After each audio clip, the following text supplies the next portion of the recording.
Good morning. If you could take your seat, please, we'll get started. In this beautiful environment here at Arte Americas, I want to welcome everyone this morning for being here, and thank you for taking some time out. My name is Ellen Braff Guajardo. I am the Director of Regional Programs with the Sierra Health Foundation and the Center at Sierra Health. And it is such a pleasure to start us off this morning.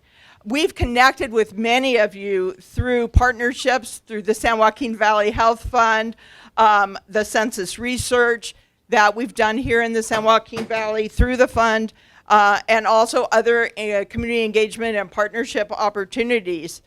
The Center at Sierra Health Foundation is also very proud to serve as the Region 6 Administrative Community-Based Organization, ACBO, for state census outreach. Region 6 extends from Fresno County down to Inyo County. We also partner closely with the Region 4 ACBO, which extends from Madera County up through San Joaquin, including the foothill counties. And later in the program, there will be a panel of leaders from both Region 4 and Region 6 working on census outreach under those ACBO contracts. And you know, the goal of everyone, I think, in the room today is to ensure a complete and fair count for Census 2020. We hope today is just another step in the journey for your organizations, for you personally. Many of you are engaged in Census 2020 to ensure a complete and fair count. For those of you who are not yet engaged, haven't quite figured out the place, we're hoping that today will be really motivational. There is a place for everyone to engage to ensure that complete and fair count here in the San Joaquin Valley. Before we start, let me just note that the restrooms are through that door. There's signs when you go through the door. Also, throughout the program, there will be opportunity for question and answer. We're set to close about 12:30, and we invite everyone to stay for a hosted taco truck lunch right behind us in front of the plaza. Also, if those of you who can't stay off your phones, we're using the hashtags Cuenta conmigo and SHF, Sierra Health Foundation Speaker Series, to share your experience this morning and also to pledge how you're going to be engaged in Census 2020.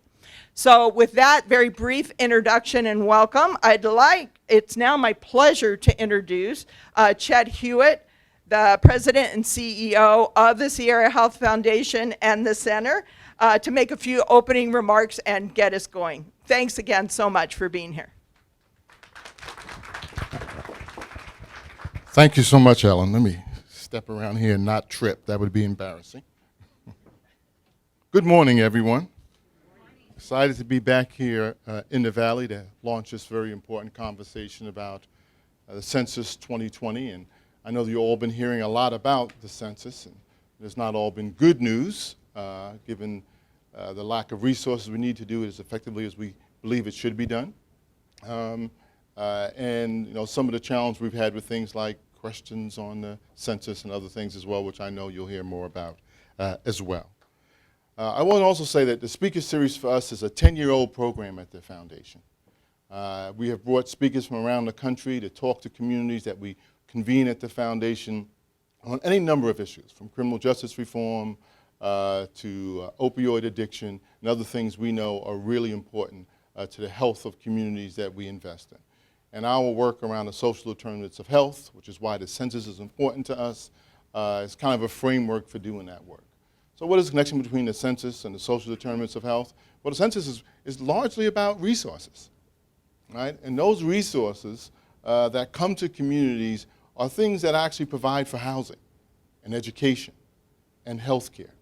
Right? And those are the things that we know drive health in communities themselves. So for us, it's kind of a natural extension of the work that we've been committed to over the past 7.5 years. This particular program, this is the first speaker series that we're actually holding outside of the foundation. And if things go well in the future, we hope to do more of this in this particular region as well. Part of our framework over the years has really been to get people to think more about investing in the Central Valley in California. And that incredible work that we're really proud of is now being led by Ellen and Cindy and the team here in Fresno. We want to thank you for your enormous contribution to this work as well. I also want to also say, and I say this often, that the idea of who we count in this country is largely about money, but it's also about human dignity. Who matters? Who do we count? Right? What is the experience and life experience they're actually having, which is reflected in the 10 questions that you will get to as you respond to the census as well. So, this shameful history in this country about not counting people, sometimes counting them as partial people, right? Because that's the history. And now moving to not wanting to count people at all. So we're really hopeful that what you learned today helps you think about how do you get us people to show up, to participate fully in this particular democratic exercise. It's really important. We're very grateful that you've come to participate here this morning. We want to thank you. There are experts you will hear from, and I'll introduce our keynote speaker in a minute. There are long-term advocates who inspire us with their life and their history, who was actually getting a little bit of trouble this week that was in the news. I was driving my car in NPA, and NPR came on in Sacramento, and it's like, oh, Dolores. I was like, I know Dolores. Yeah, we love her. Yeah, still doing it, Dolores. We will follow your lead. As I move to that point in my life, we will follow that particular lead. We love you so much in the vision and the model that you create for all of us. It's really and truly extraordinary. Let me do my last task, which is to announce some of the folks from elected officials who are here in the audience today. And please excuse me if I don't pronounce names right. I was trying to figure out and getting people to say, how do you pronounce this last name? I'm a big believer that you should try to pronounce folks' names correctly. My name is Chet, and when I tell you when it's not said correctly, it sounds really, really interesting. I'll just tell you that. So, first we have Denise Shahatajan, who is from Jim Costa's office. Is Denise here as well? Did I pronounce that right? Is that right? All right, thank you for correcting me, all right? I was trying to find you, actually, to do that, all right? We have Assemblyman Ron Arambula, former Assemblyman Juan Arambula, but you can come back if you want to. Alicia Jacobo from the Office of Senator Hurtado, along with Maria Lemus from the Senator's office as well. We have Chantang Manavachu, who is from the Office of Assemblyman Juan Arambula, former Assemblyman Juan Arambula. Are you here? Okay, I have Juan here, Joaquin, because I was a little confused about that, from the Office of current Assemblyman Joaquin Arambula. All right? And we have Christina Solberg, who's here from Senator Dianne Feinstein's office as well. And Veva Islas, who is from the Fresno School Board, who we get to work with at the foundation very closely as well. And then I have a special guest who I'd like to announce to all of you as well, and she is the chair of our board of directors here at the foundation, who is also a resident of the Valley. And we're very happy to have Deborah McKenzie with us as well. So Deborah, welcome. And with that, let me introduce our keynote speaker. This is a gentleman who I've heard speak many, many times. I'll just tell you this, no matter when or where I happen to be, and I've been around the country, and I've seen his name on a program, I actually show up. And sometimes I sit in the back. I was like, I don't want him to think I'm trolling him or whatever else, but I'm always wanting to come in here. He is both incredibly brilliant, I think, in his analysis, funny, in a way that you can be funny about things that matter so much. Because I think bringing a little bit of levity sometimes is what inspires us to be able to go into places that sometimes you'd have some pause and fighting for cause that you might have some pause about taking on at the very same time. And that is Dr. Manuel Pastor. You probably know him and you've probably heard him. He is the director for the Program for Environmental and Regional Equity at the USC and USC's Center for the Study of Immigrant Integration. His latest book, State of Resistance, What California's Dizzying Descent and Remarkable Resurgence Means for America's Future, is a book that at a recent talk he gave at the foundation, we gave to all of our HLP graduates who were graduating on that day. He's won more awards than he would like for me to mention, and that I don't actually know. I'd be here for a long time if I was to do so. We're lucky to have him here. And I'll just end by saying this about Dr. Pastor, is that the thing that I really appreciate about him more than anything else is his real heart and his deep commitment for issues that we all care about and often struggle with as well. He's a man of commitment and a man of his word, and a great advocate and soldier in the war for social justice here in California and in this country. Manuel Pastor.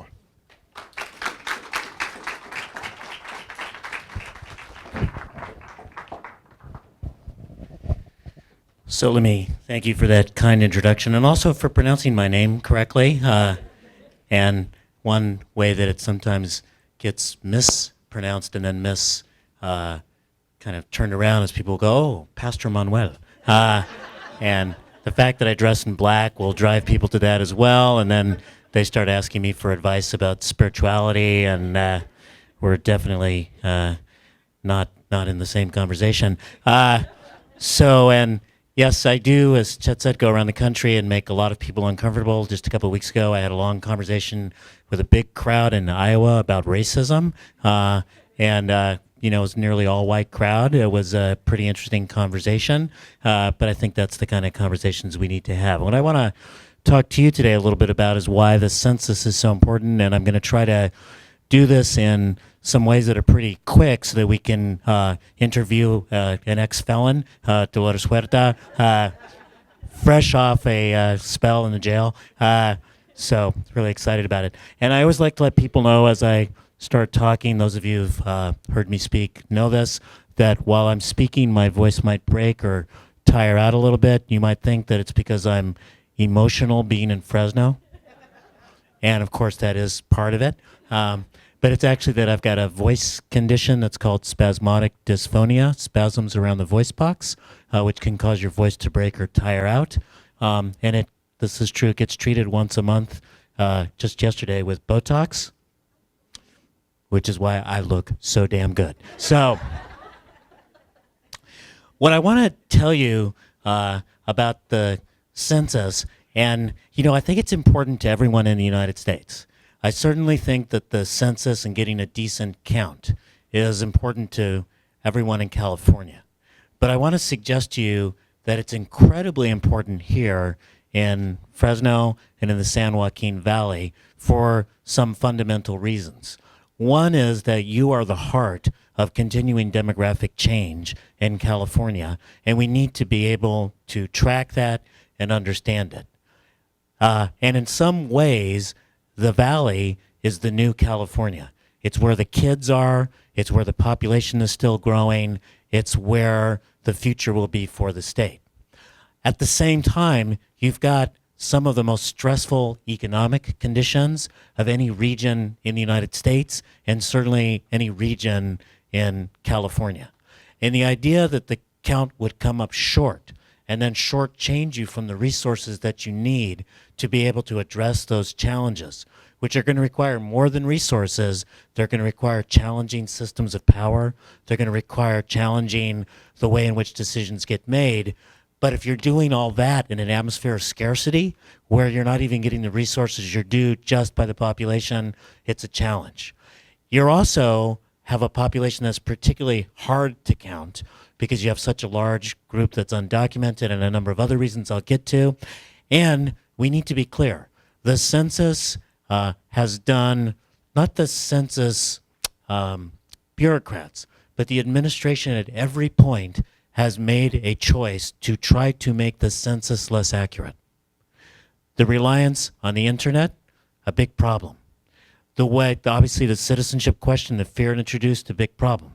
What many of you don't know is that they'd never tested that question on the census, the citizenship question, and decided to put it on, got struck off. They actually tested a question on how people respond to the race question, and they changed the way they were going to ask about race, and they found out that it gave us a better and more accurate count of Latinos. And the Trump administration eliminated that method of asking the question so we would have a less accurate count of Latinos. So it is deep what is going on, and it would have a big impact here, and organizing is key for the count. So why is it so crucial for the Central Valley?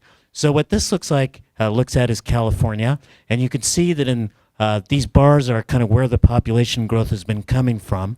So in the 1980s, you can see that our population growth in California involved both a growth of people of color and the light gray bar, non-Hispanic whites. But when you move to the 1990s, while the population of color continued to increase, the number of whites in the state actually fell. And that continued in the year 2000 to the most current period. So our demographic change has been a demographic change moving to a state that's much more people of color. Now I want you to look at that pattern of growth for the folks of color and for the non-Hispanic whites. Now let's turn to the Central Valley. And what you'll see is that the pattern for people of color is even more pronounced. Does that make sense? So more demographic change here, growing population, and in fact a sort of less loss of non-Hispanic whites than in other parts of the state. And you can see what that looks like in terms of the demographics of the valley itself, in terms of where the people of color populations are, and you can see the concentrations in different parts of the county, different parts of the Central Valley. Now, of course, one of the reasons why we should preserve the census is so that I can do pretty maps like this. Because no census, no maps, no speaking engagements, I would be lost. I would have an identity crisis. I would have to become a pastor in order to process my own feelings of loss. So really, please save me with an accurate count. But more than that, we need to be able to track this demographic change that's ongoing in the state of California is continuing to increase. So this is the share of the population for California, and it's projected out into the future with the projections from the Department of Finance in the state that takes a look at what's going on and tries to project it forward. And I want you to notice a couple things about this. So first, between 1980 and 2000, you can see there was a pretty big shift. We went from being about 67% non-Hispanic white to being about 53% people of color in the state. That was when our state became majority people of color. That demographic change between 1980 and 2000 is what the United States is going through between 2000 and 2050. And it's one of the reasons that if you think about us in the 1990s with Prop 187, with the elimination of affirmative action, with the elimination of bilingual education, with the over-incarceration through the three strikes laws, et cetera, that's kind of the reaction the entire country's having right now. In some ways, California is America, just sooner. And the United States is going through its Prop 187 moment with Donald Trump playing the role of a particularly deranged Pete Wilson. So you can see the demographic change, but the one thing that's pretty interesting about California is it's actually slowing down. So what people imagine when they hear that the country is going to become majority people of color is they imagine that all that demographic change is going to continue to occur in California. That by the year 2050, California will become 150% Latino. Sort of super Chicanos marching the earth, right? Declaring, Aslan, La Reconquista, we're back, But in fact, our demographic change is sort of slowing down. And you can see that where it won't slow down quite as much is in the San Joaquin Valley. That you also had pretty rapid demographic change. It's going to slow down a little bit for you, but you're going to continue to kind of project forward a little bit of demographic change, and you'll be more Latino and more people of color than the state as a whole. Now, that's particularly pronounced in Fresno County in terms of the projections going forward. And one way to think about this is to say, where are the children coming in California? So if you look at the Bay Area, for example, this is the projection in the growth rates of the population 5 and under, according to the California Department of Finance. The Bay Area, the the number of young kids is going to go up by just 0.6%. So for example, in the city of San Francisco right now, there are actually more dogs than there are children. And it's got the lowest share of folks who are children below the age of 5 of any major city in the United States. Why? It's extraordinarily expensive to live there. People are being priced out by people in the tech industry. If you look at the Central Coast, there's a decline in the number of children projected in Northern California as well. And in Southern California, where I live, it's projected that the number of children is actually between 2010 and 2040 going to fall by nearly 16%.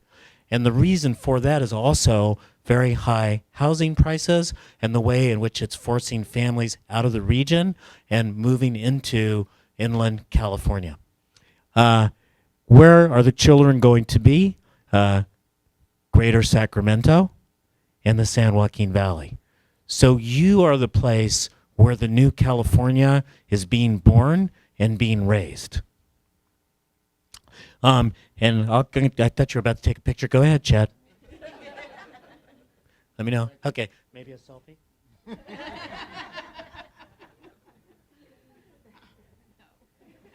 That's what we call a mid-speech selfie. And you can see this also by looking at these are the counties of California, and these are where the children under 5, the darker the color, the higher percent of the population that's children. And what do you notice there? It's the Imperial Valley and you all, right? And one small county, I forget which county that is, further up north. So this is where the future of California is being born. And I want to say something about this that's extraordinarily important. It will shift us to the economic section in just a second as well. So when people talk about demographic change, what we normally imagine, because that's been what's happened in the past, is that what demographic change means is the you of the population changing. That is more folks of color, et cetera. But when I showed you California and you look at us moving forward, our demographics in terms of ethnicity and race are going to stay pretty similar. You know what's going to change? We're going to get older. So it turns out in the year 2010, about 11% of the California population was 65 years old or older. 11%. Do you know what that number is for 2060? 26% are going to be 65 years old or older.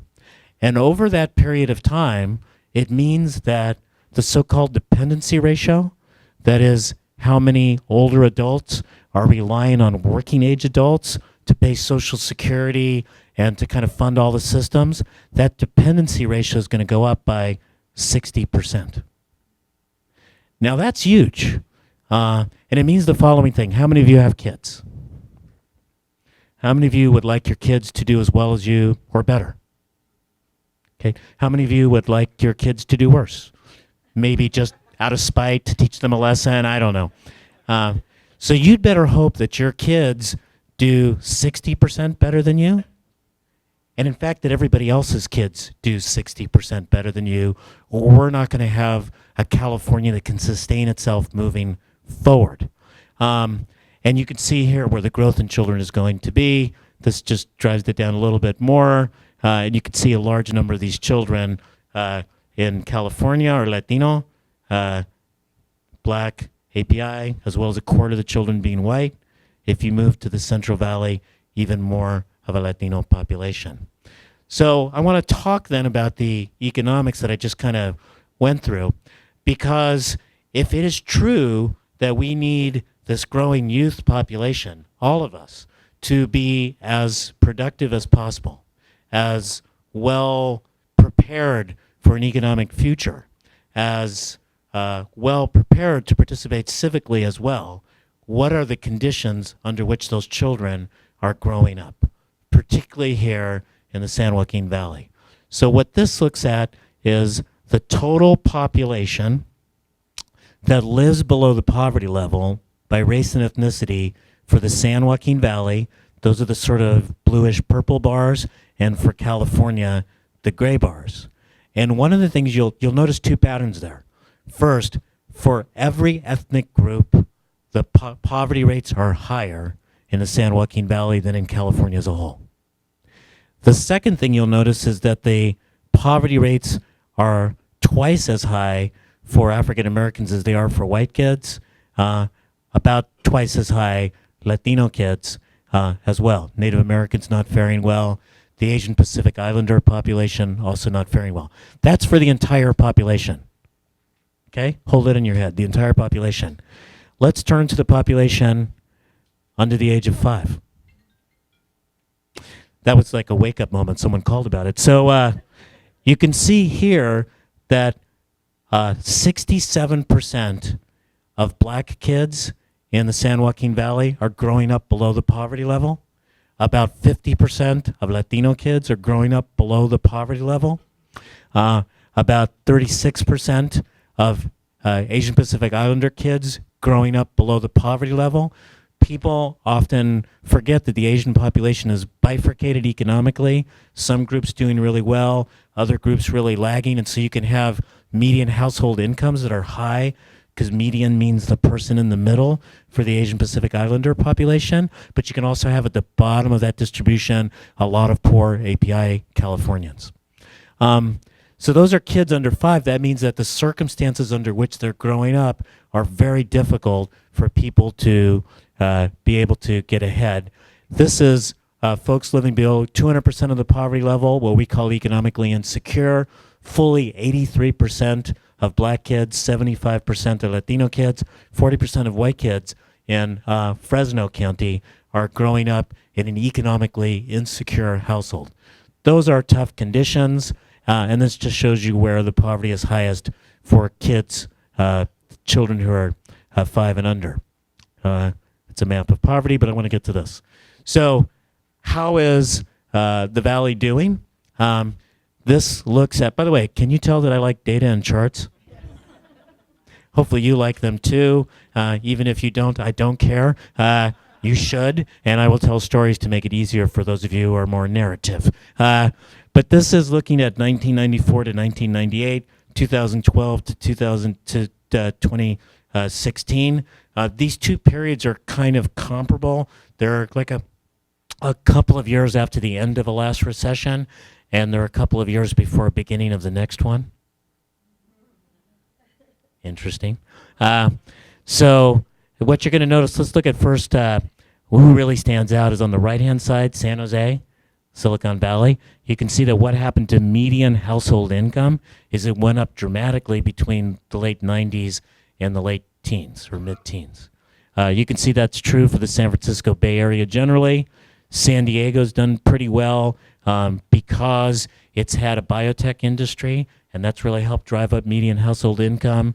You can see LA is struggling, but it's actually gone up. Orange County gone up slightly, but it was already pretty high.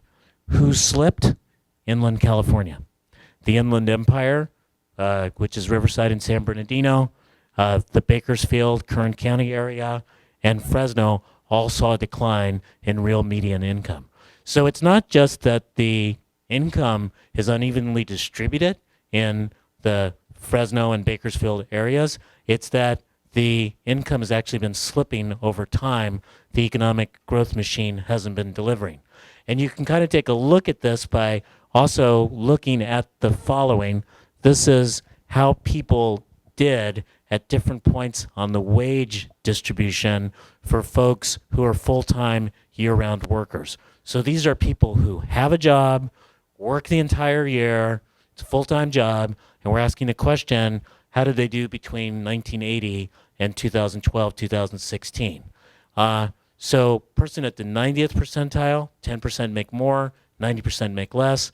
At the 80th, 20% make more, 80% make less. The gray bars are California. What you'll notice about California as a whole is people at the top of the wage distribution really cleaned up. People in the middle saw a slight fall. People at the 10th and 20th saw a pretty dramatic fall. Does that make sense?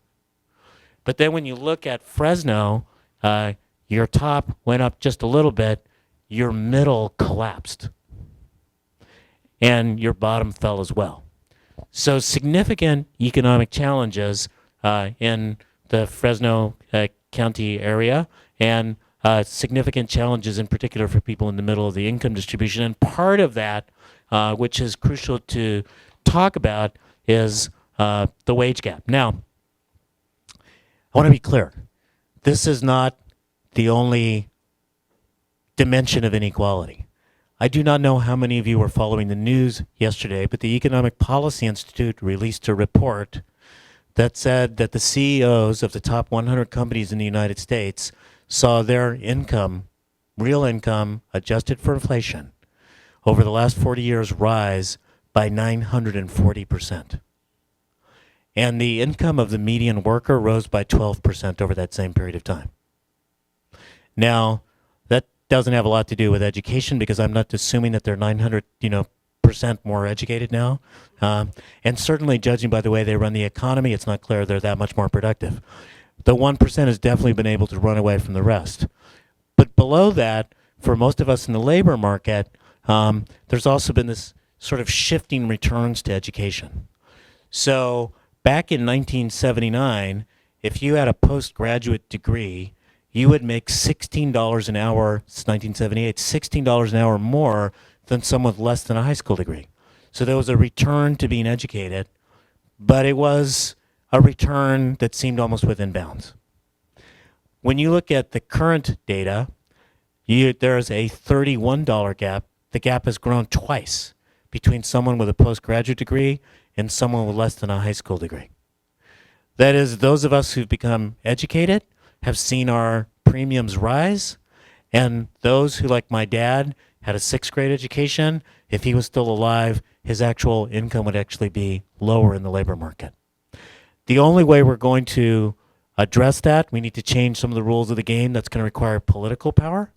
But we're also going to need to beef up our educational structure, and that's going to require getting the resources we need, and you can't get those resources unless you've got an accurate count. So you can see that there's a challenge with the educational attainment of adults. I'm going to jump to the kids in just a second, but you can see a large share, this is California, of Latinos who lack a high school degree. The light blue bars are people who've got a BA or higher, which is how you do really well in this labor market. You can see a big racial pattern here, with whites and Asian Pacific Islanders far more likely to have a BA degree than African American or Latino Californians. But if you look at Fresno, you've got a lower educated population in every one of those categories. So incredibly important to get the resources out here so the kids can be prepared to go to college and to be able to beef up Fresno State and UC Merced. I don't know how many of you saw the article in the LA Times today, but UC Merced is now producing, as its share of its undergraduates that are going on to get it to become a professor and an academic is as high as what's coming out of UC Berkeley and UCLA.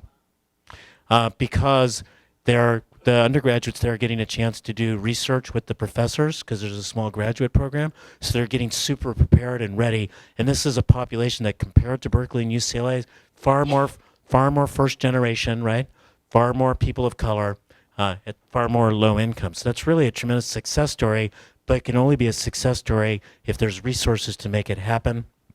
And this just shows you this is for the Fresno area. What this takes a look at is whether or not kids are in schools that are high poverty schools, meaning that more than 75% of the kids are on free or reduced price lunches.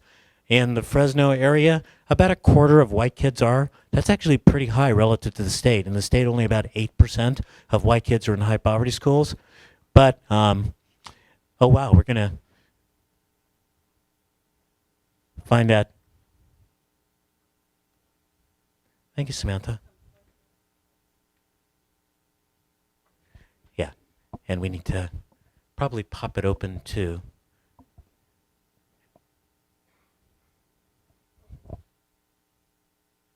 And hit that. Yeah, that's great. It may last long enough for this PowerPoint, which, heck, all we need. So we're baking in inequality into the future because we've got a high share of Black and Latino kids in Fresno, it's about 70% African American kids, about 75% to 3/4 are Latino kids, are going to high poverty schools. High poverty schools, there's often good schools. My wife has taught in them, been principals of them, etc. But it's also the case that a lot of high poverty schools lack the resources and teaching staff that you need. Not many of us are saying, geez, I'd like to send my kid to a high poverty school. I know that's going to be a winner. So why is this so important to the San Joaquin Valley? As I mentioned, we need to continue to get information on demographic change. We need to be able to use the census data to point to economic needs, and we also need the census data to be able to attract resources. But getting these benefits is not going to be easy here for 3 reasons. One, that have to do with whether or not we can make sure that we get a good count. And the first is that the census is digital.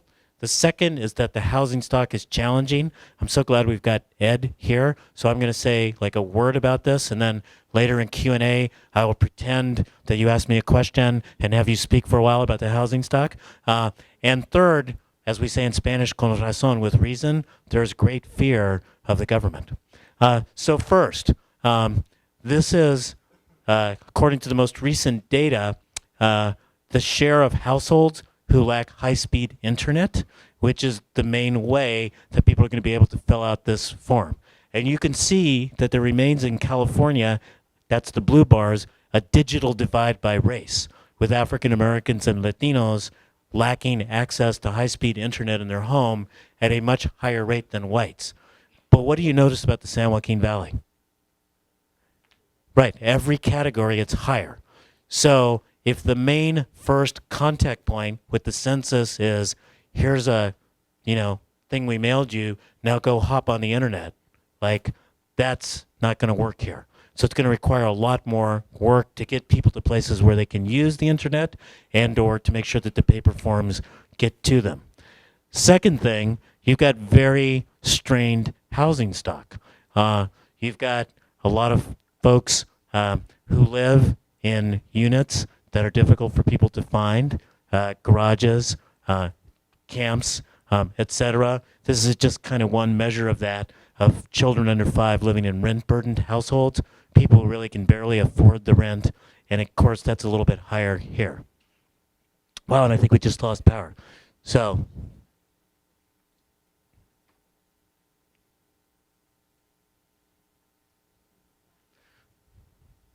the really cool thing is I actually remember the rest of the talk, although there's some pretty cool graphs there if we can ever see them again. So let me do the rest of this, and then while they try to work the technology, and we'll figure this out. So here's the last part of this, which I think is super important to lift up. There is a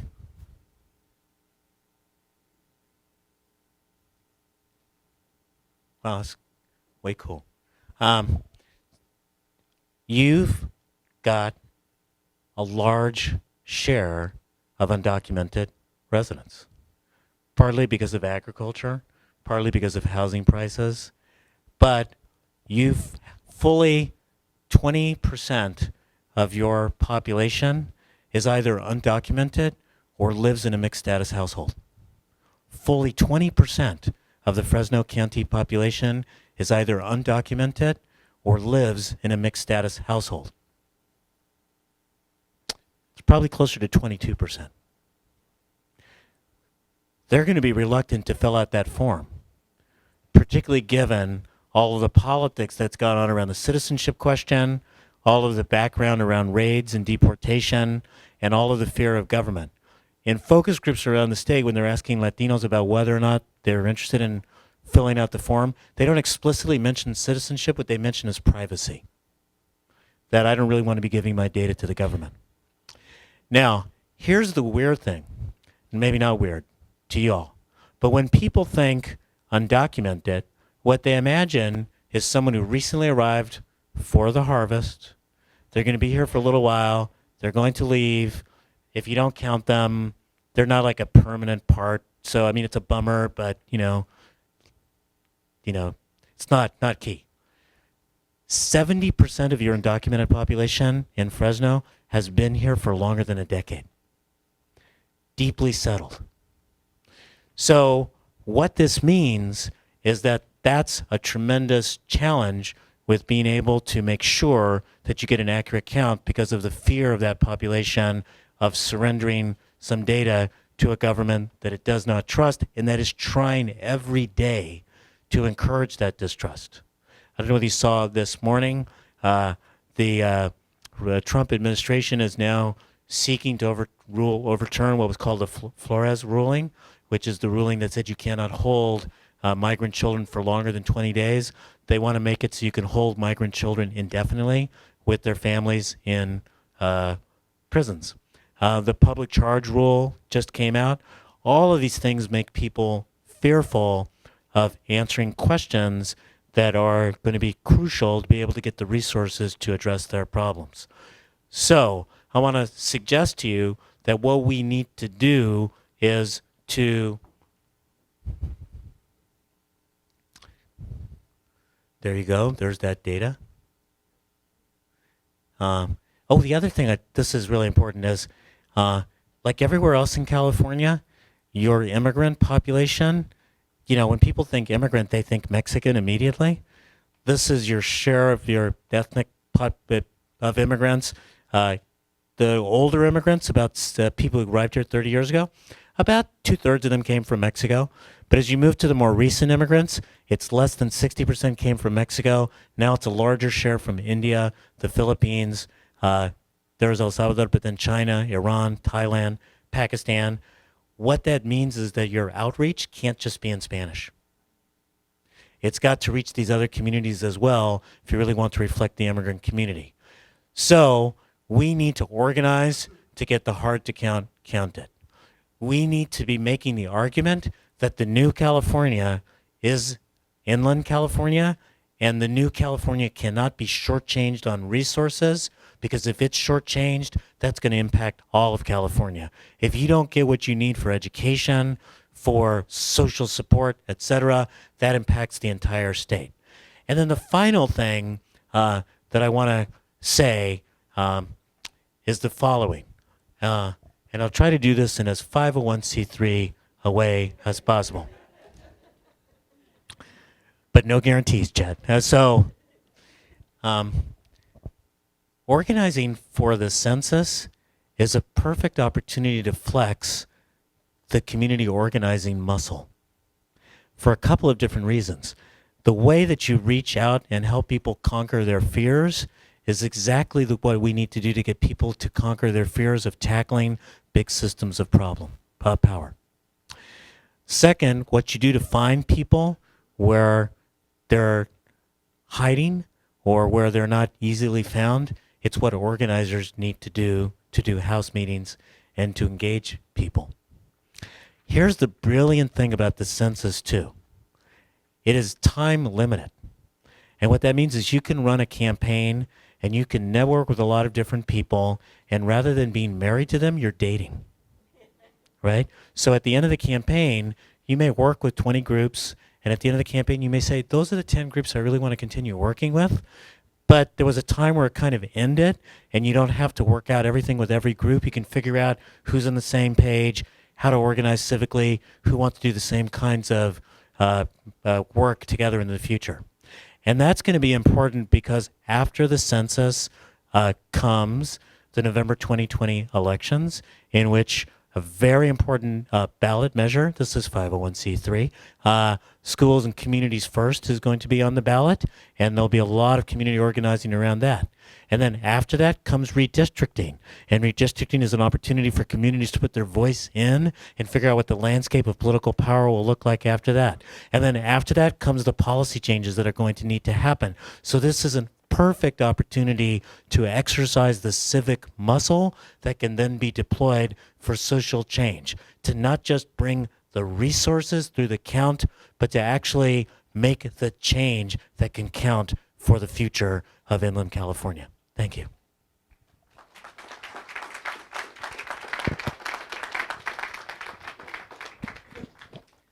Well, that was hopefully very inspiring to all of you. And we are going to have questions and answers, but we're going to wait until the next piece. And at this point, I would like to ask Dolores Huerta to please join Manuel here on this stage. This is going to be a really exciting part of the program because Manuel and Dolores are going to have a conversation. And we'll see who can rein in who. I don't know, but I'm looking forward to it. Dolores Huerta, as I think everyone here knows, is a labor leader and community organizer working for civil rights and social justice for more than 50 years. In 1962, she and Cesar Chavez founded the United Farm Workers Union. She served as vice president of the union and had played a critical role in many of the union's accomplishments for over 40 years.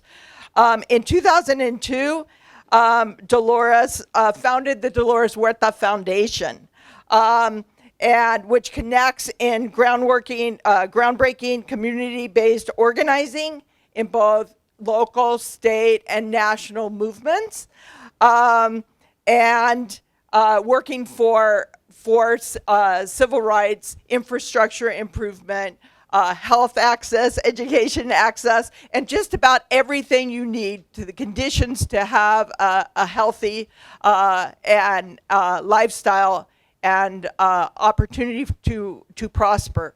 And so I'd like to welcome Dolores to the stage. And Manuel and Dolores, go at it.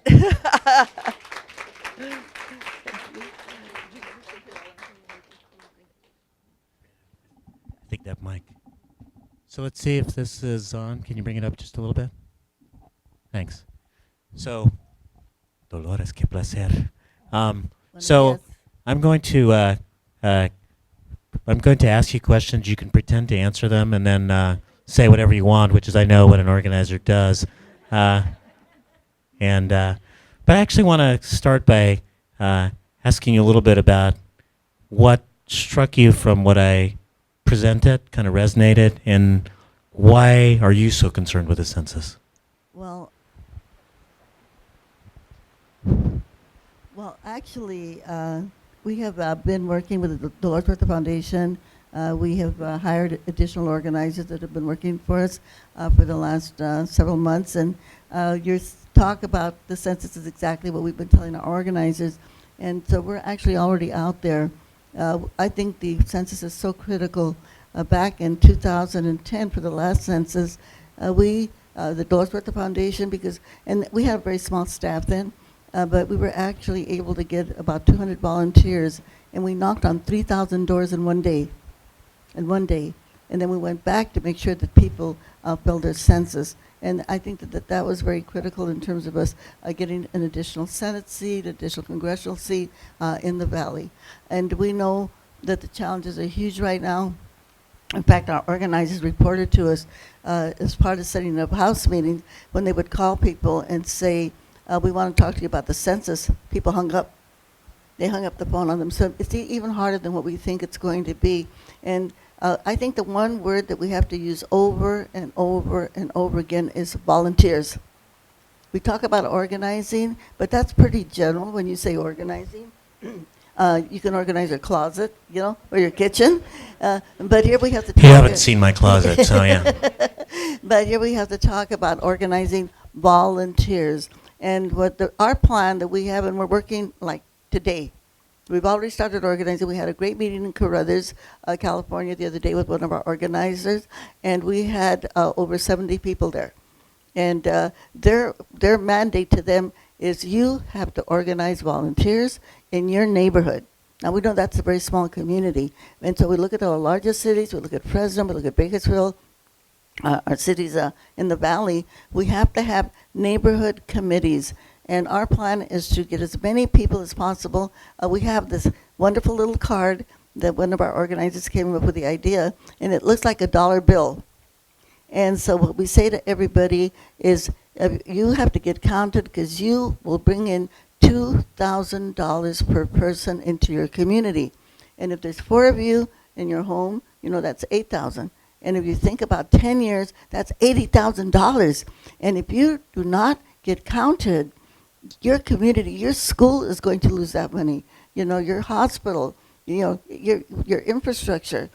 You know, so we have to, I think the one thing that we really have to stress is that people have to be responsible.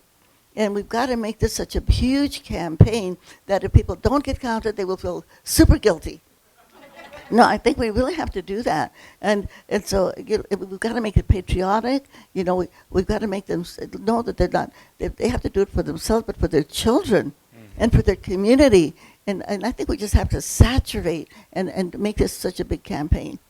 How are you going about, and the volunteers and organizers, reducing the fear people have of answering the questions? Well, you know, it's interesting. I was downstairs looking at the exhibit, and they have a video downstairs of Caesar talking to a huge group of farm workers who came out on strike. You know, when we had the strikes in the United Farm Workers. And can you imagine what people did to lose their fear to come out on strike? And so that's kind of the feeling that we have to instill into people. Number one, our organizers are telling people there are people out there that don't want you to get counted. They don't want the resources to come to your community. That poor $180 billion that we're talking about that the government gives out every year, there's people that don't want that to come here to. Look at your community. Compare your east side community in Bakersfield with the west side. Who's got the money? Who's got the good schools? You don't have them here. Why? Because people are not getting counted. So, you know, so one thing we talk about, why it's important to get counted individually, but then once we do get counted, how are the resources going to be allocated? Who's going to decide where the money's going to go? Well, guess what? That depends on us also. Because if we're not counted, we are not going to get people elected that look like us or that have the values or that know what we need. So you're talking about the counting for the resources and then counting for representation. So it's kind of a two-prong, a double whammy, right? Yeah. It's a double whammy that people need to understand. And what are you hoping are the skills that people develop through this process, the sort of organizing or movement building skills, aside from just getting people counted? Well, I think I want to go back to the word volunteers. Yeah. We're not going to have enough, we know there's not going to be enough census takers. People are not going to have to be able to be counted digitally. So we have to have volunteers that are going to be able to go to people and say, I will help you. Or if we're going to have the local library here, you don't want people to come to your home? Okay, let's walk down to the local library and I will help you, fill your census count out. So I think if we keep using the word volunteers, we're going to need an army. We're going to need a huge army of people to make sure we get counted. We can't depend on people, oh, I got the message and I'm going to do it, because they're not going to do it. Yeah. We have literally got to go and lead people by the hand. It's almost like when you do the get out the vote, but even more intense than that, because so much is counting on this. And we know, but even a lot of voter campaigns that we do, door-to-door canvassing, et cetera, a lot of people still don't vote. They still don't vote. But if you've got somebody in your neighborhood, if we can set up as many neighborhood committees as possible, that you're going to get a guilt trip. You're going to get a guilt trip from your neighbor if you don't get counted, if you don't fill out the census. That feels like a very Catholic thing. I'm really enjoying that. So, Pastor Manuel. So I want to, I had a fond memory with you before because I don't believe I met Dolores when I was young. I met Cesar, but I'm pretty sure I worked on her car because I was I was a student doing the urban boycott with the UFW when they found out that I was because of my dad, I was kind of a car mechanic, and so I used to fix the Plymouth Valiants in San Jose, which is where you drove them all. So I'm pretty sure I fixed your car at some point. You did. But you've got an arc, of course, from that to what you're doing right now. And how do you help people understand that this is not, the thing I've always admired about you, Dolores, is if I was you, I'd come into every room and go, hey, I'm Dolores Huerta. This is what I did, right?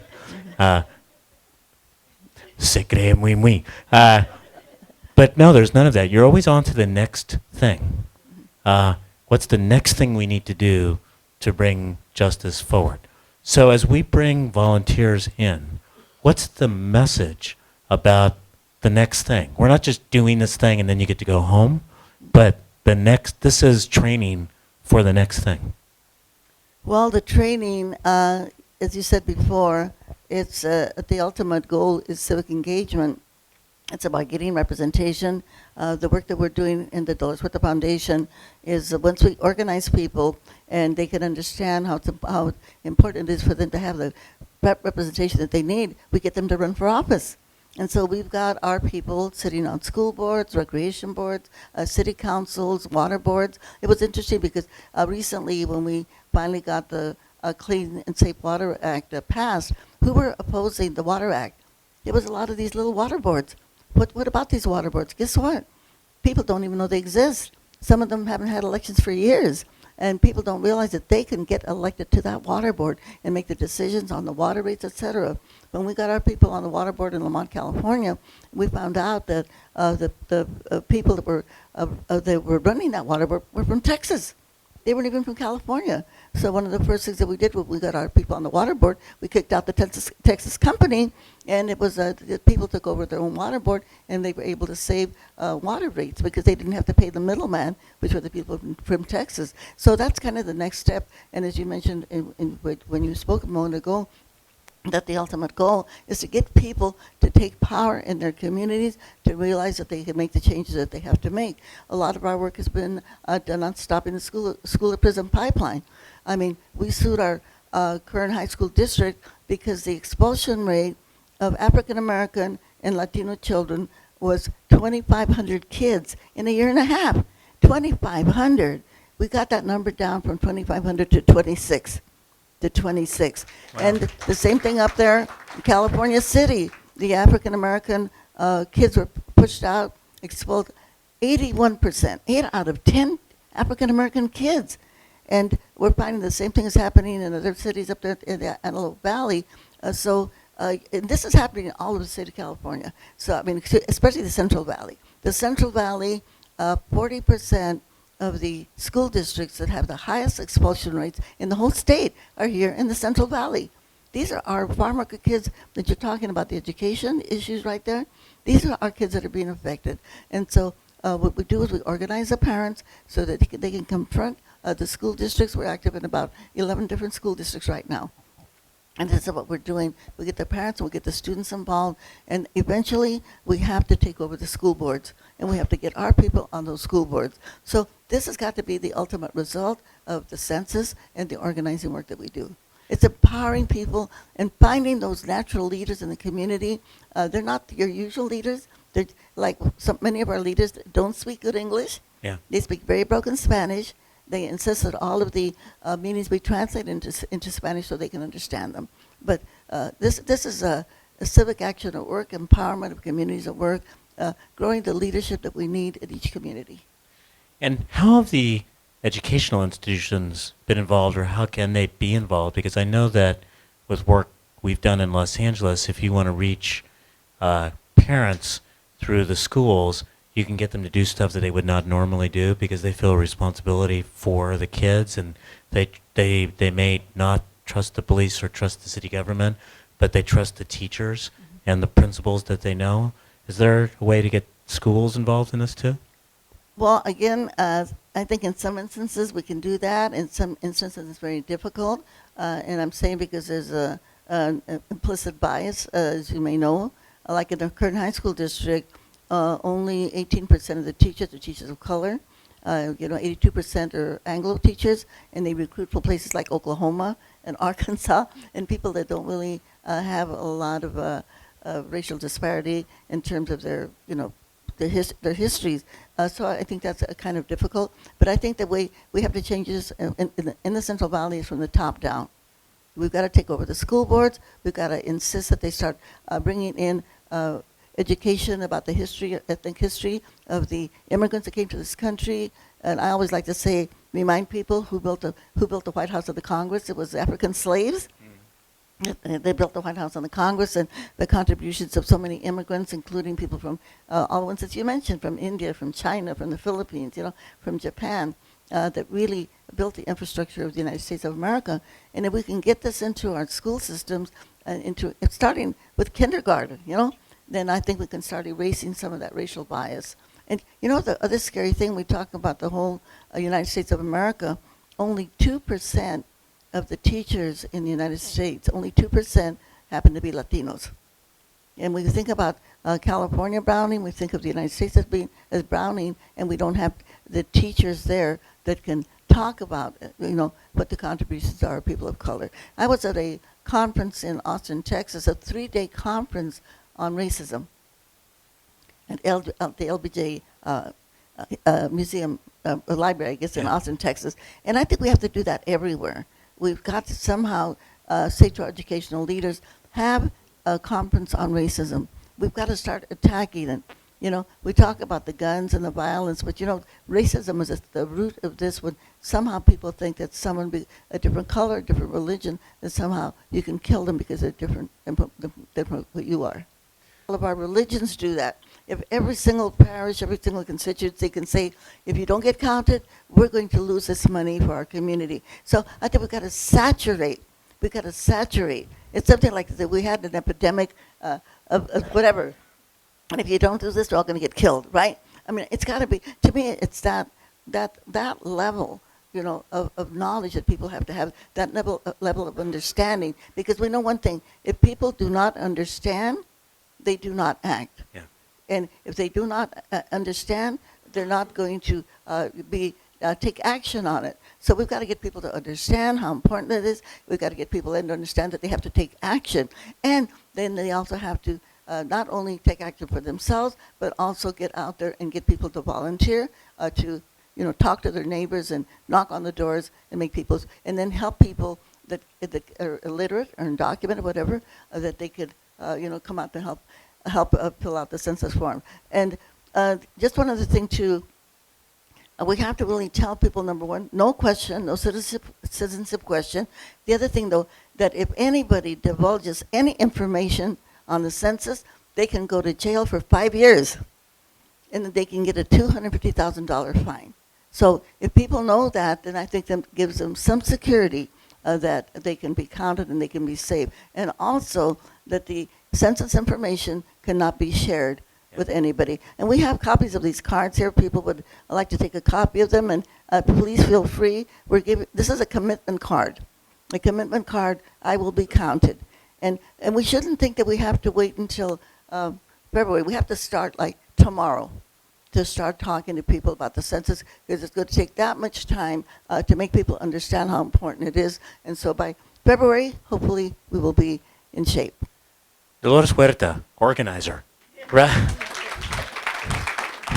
Practical thing to say right away about the housing issues is that because so many people live in complex households, crowded housing, hidden housing units, and so on, and won't get a form and may not get an enumerator visit, then it makes it extremely important to remember this point that you and Dolores have both made, which is that it's going to be crucial to get people help in being able to answer the census form once they've been convinced to participate.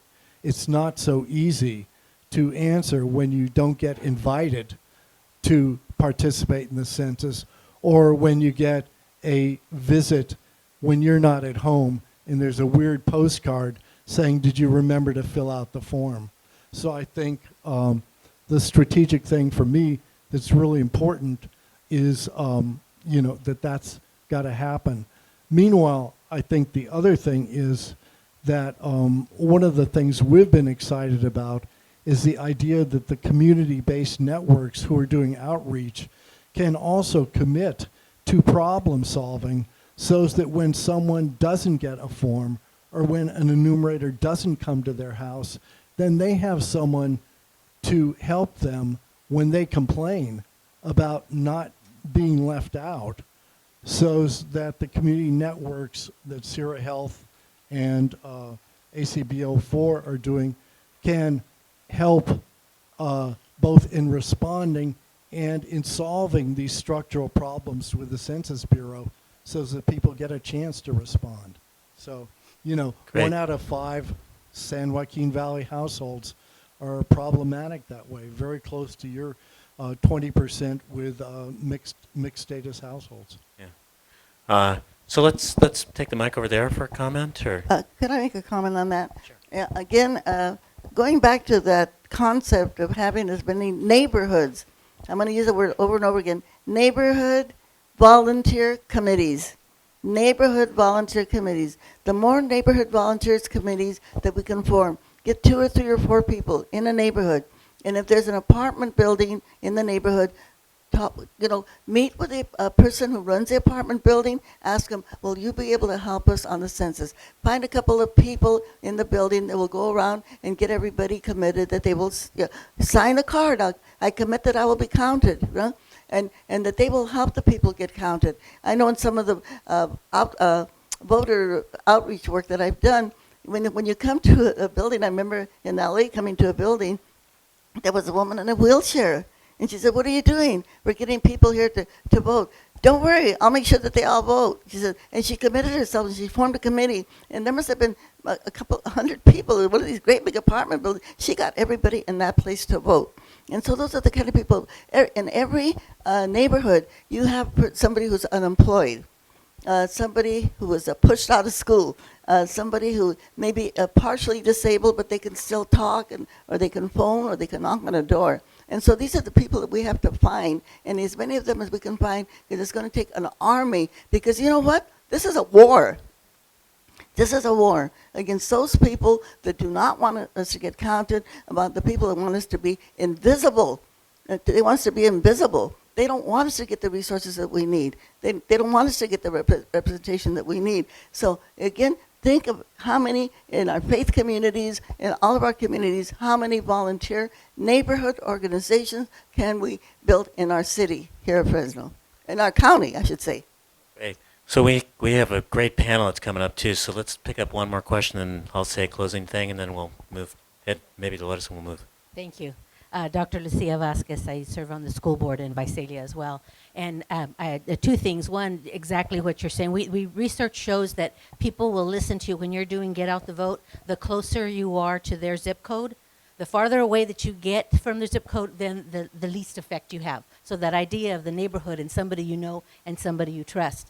The other thing is, nobody buys stuff. The marketing shows you have to listen to a commercial 20 times before you actually want to buy that product. So the idea of saturation is not just let's saturate, but we have to saturate multiple times, through the school, through the church, through that neighborhood person, because we are fighting an uphill battle. And then maybe it's been 6 weeks since I've been to a complete count, but one of the concerns was that just like in voting, you can't actually help them fill out their form. You can get them to the place. You can help them. So I'm really wondering about training for those volunteers so that they know the do's and don'ts, so that we can be careful to bring them and say, okay, this is what that question means, but, so that people are trained to help people complete that without breaking the law, so that they feel comfortable with that. I think is an important point.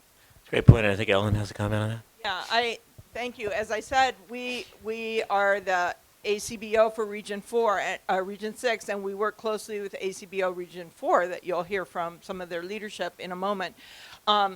Absolutely. When we talk about lending a helping hand, no one is suggesting crossing the line. No one is suggesting you fill out the form for someone, but you absolutely can offer your laptop, offer your phone, because you can take the census by calling in. You can take the census online. You can actually it takes some trouble, but you can get a paper copy. It's about making sure that people have access to the information they need to complete the census. And so if someone doesn't understand those questions because they don't read, yes, you can read the questions to them. You cannot take the form. No one is suggesting taking it, but we offer a helping hand.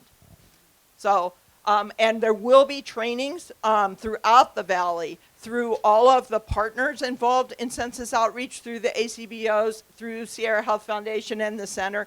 And in my final moment, let me just, for those who don't know, Ed Kassam, Joanne Intelli, and Dr. Cindy Casada all were integral parts of the research team. There are a number of San Joaquin Valley Health funded census research reports online. If you just look at San Joaquin Valley census research, it'll come up. There are 3 published reports now, just from 2018, 2019. A 4th one will be published this month. And much of what Manuel and Ed have talked about are in those reports. So thank you so much. Great. So I'll make one last comment, and then maybe Dolores, you'll say a last word. The reason I'm going first is because nobody wants to follow Dolores Huerta. So I don't know whether one time I had to follow Jesse Jackson. Yeah, I was lonely. But the thing I want to lift up, there's a lot of general messages here, but I want to tell you a story that I think is important, which is because there's been a lot of attention on the citizenship question and such an explicit attack on immigrants, a lot of our attention has gone to that kind of potential source of undercount on the census, and it's real, and we should be putting a lot of attention and stuff in it. But there are other groups that tend to get undercounted as well. So, for example, in Los Angeles, we have helped jumpstart a project that'll come up with a specific hard to count for the black population in California, because issues of homelessness, people returning from the incarceration system, there are particular kinds of housing, etc. And so one of the things I think is an important message to put out is that we want to know where the challenges are in terms of the undercount, but we want to know where those challenges are for every population and not just the populations we may individually identify with or work with, because an undercount of everyone is going to hurt everyone.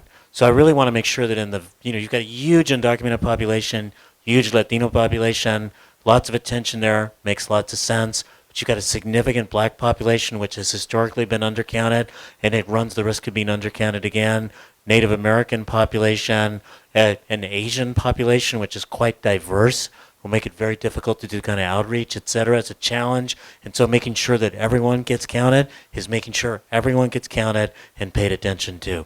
We need to stand in solidarity with one another on this count so that we can practice the solidarity we need to change this state. Dolores Huerta. Okay. I'm going to tell a little story. And I know many of you were very active in the boycott for the United Farm Group. Remember the Great Boycott? I'm sure people here are either young enough or your parents were involved. Well, you may not know this, but to organize the Great Boycott, national boycott, it took a year and a half. That's all. A year and a half to organize a national grape boycott, and we got 17 million people not to eat grapes. Now, we have a few months in California. We don't have to do a year and a half. How did we do that? We did it with volunteers. The people volunteered, and those volunteers then would go to churches, unions, everywhere, picket stores. And here we wouldn't picket stores, but we could hand out little leaflets at stores, right? To people, tell them this is why you have to get counted. So this is how we're going to do it. Well, like I mentioned before, we have to have an army of volunteers and get every single person committed that they are going to be a voice for the census. Every single, and so that's a message that we have to, don't wait for somebody to come. Each and every one of us has got to be an organizer for the census. This is the way we're going to make it happen. And when we did the boycott, there was a group of about, I think, 40 farm workers that went on a bus to New York City. And then from there we sent people to Detroit, and we sent people to Texas, and we sent people to Florida. So there were 40 farm workers. And those 40 farm workers, and many of them were not bilingual, they couldn't speak English, but they organized enough volunteers that in a year and a half, we got 17 million people to boycott grapes, okay? So our challenge here in California, we only have 40 million people, but at least if we talk about the Central Valley, I think that those of us here in the room, there's more than 40 of us in this room that we can make it happen here in the state of California. What do you think? Okay, so I'm going to close with this, and this is the way I usually close my meetings. I ask people a question, and the question I ask them, I say, who's got the power? And your answer is, we've got the power. And then the answer I'm going to say, what kind of power? I want you to say, census power, okay? Can we do that? All right, let's go. Who's got the power? We got the power. What kind of power? Census power. Are we going to go out there and organize every single person in the Central Valley? Are we going to do it for the census? What do we say? ¿Se puede? Se puede. Okay, let's do it all together with an organized hand clap. Let's go. Sí, se.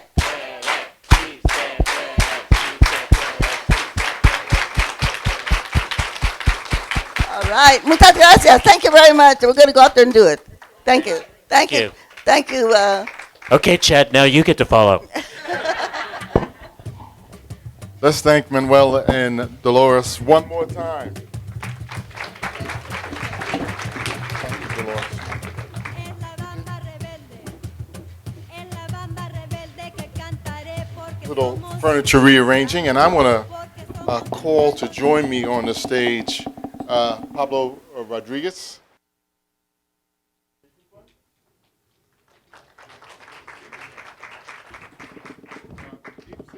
Jakara movement, and Pastor Trena Turner from Faith in the Valley. Now, I'm going to give them a chance to find their seats and to grab their mics. And in my notes, I was asked to say a little bit about each of their organizations, but I think I'm going to ask them to say a little bit about their organizations. They could do a much better job than myself. And so could you just briefly talk about your organization so that folks who may not know you would know more about you and what you do, but then also, brief reflections on what you heard from Manuel and Dolores as well. We're just going to simply, as Manuel said, we're going to tap into the brain trust that's really in this room, and we're going to start with the folks here who are on the stage. So, Pablo, would you start? Sure. My name is Pablo Rodriguez. I'm the founding executive director of Communities for Any California Education Fund. I am based in Sacramento. We have offices here in Merced, Fresno, satellite office in Hanford, and Coachella. The organization builds off of the education and the work that I personally have done with United Farm Workers, with Dolores, and the Dolores Huerta Foundation, which was built upon the CSO, right? So everything that Dolores was saying, my first reaction is I echo it, right? Because that's what my training comes from. So there's more that I'll go into, but CNC works, and I'll define integrated voter engagement in a different way than Manuel potentially describes in his book. The people from the Central Valley, and those of you who may or may not know, we belong to the Dolores Huerta Foundation, Community Water Foundation, Faith in the Valley. We're all part of the Million Voters Project. Some of us connected with the California Calls, which is just a statewide alliance. And we practice something called integrated voter engagement, which is the combination of the new technology to outreach to people and community organizing. But consistently what you see is that our organizations in the Valley identify or speak to the most voters on a regular basis and identify the most supporters. And I say that when I'm asked, what is the reason for that? And I say is that because we're from the Valley, we know hard work because we come from hard work. So we put the elbow grease behind the technology. It makes sense, right? And so some of the people that we're working with who we recruit locally to do all the work and the messaging, just like Dolores is talking about, they know hard work. And when we talk about it, it's like, I can walk door to door. I don't have to run, right? I get shade, I get breaks, I get water. Oh, this is easy. Nobody's yelling at me. I don't have to fight about my paycheck. There's so many things that are just intuitive, and nobody's going to outwork us. And I think that that's the initial reaction that I'll have with respect to everybody else in the different places that everybody's from in the state is you will be hard fought to find people that work in the Valley that will be outworked, right? It's too hot, it's sunny, or it's 85 degrees. I was in San Francisco 2 weeks ago. My friend was like, it's 85 degrees, it's too hot, right? And so I was like, I don't know what to do for you, right? But I think that that's one of the things that we're building upon, that we're building on a foundation that goes over 50 years. So I think that I'm really excited about the census because we're not starting from zero, and I look forward to elaborating on that. Thank you, Pablo. My name is Nandeep Singh, or Deep Singh, as you all can call me.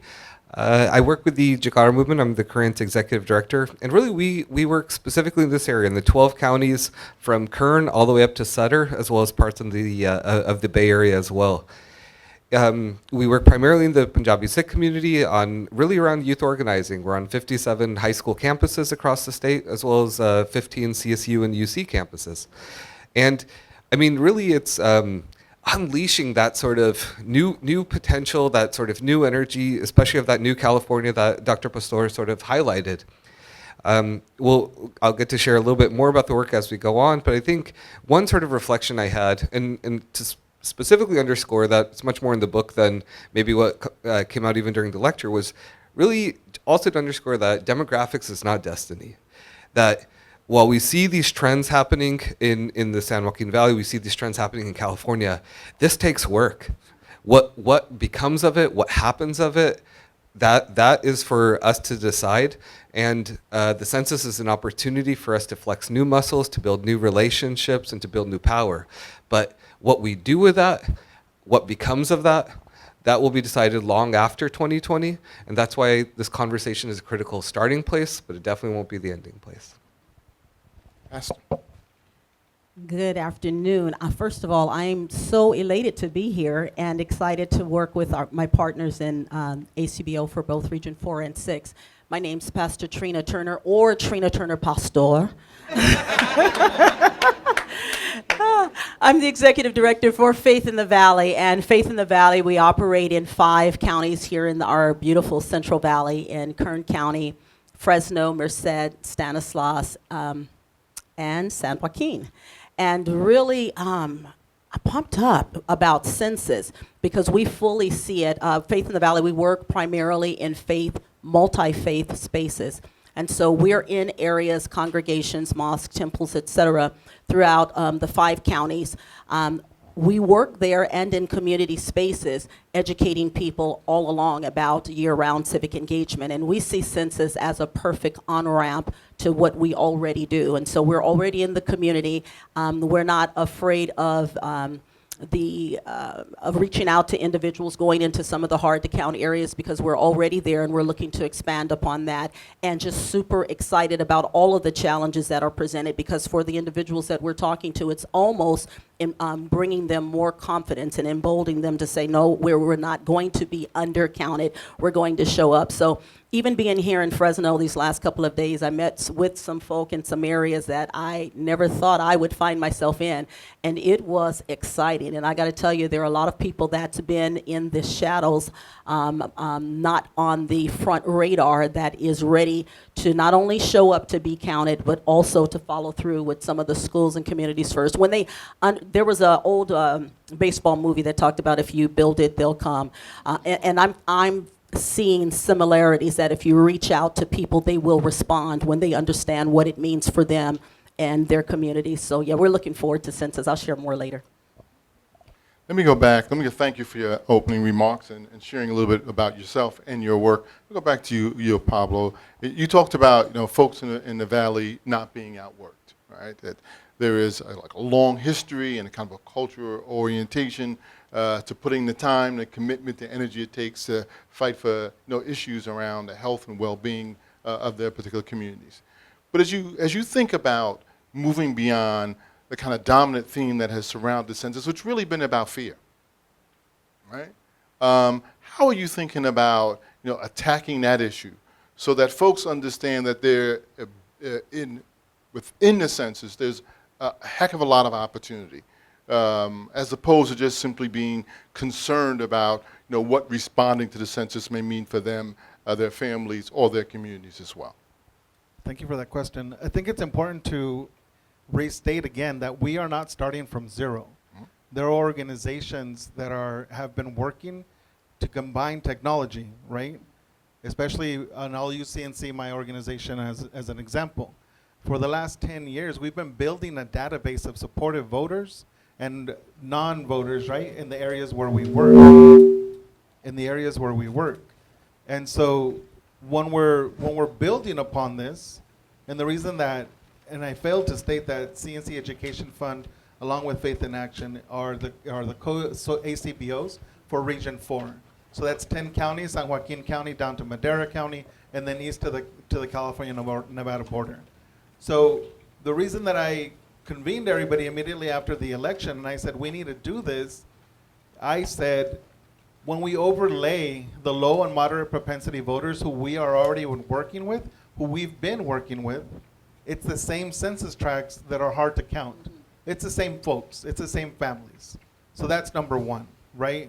And the second thing that I did was, again, building upon what Dolores was talking about, is I stated that CNC would be building a program that would be emphasizing Cuenta conmigo, which is an intentional play on words about creating an ecosystem where you're having this conversation with people. So volunteers or people who go to your door, or you run into the grocery store, are you going to complete the census as soon as you receive it? And the answer from them to you is, sí, cuenta conmigo. As a sense of responsibility.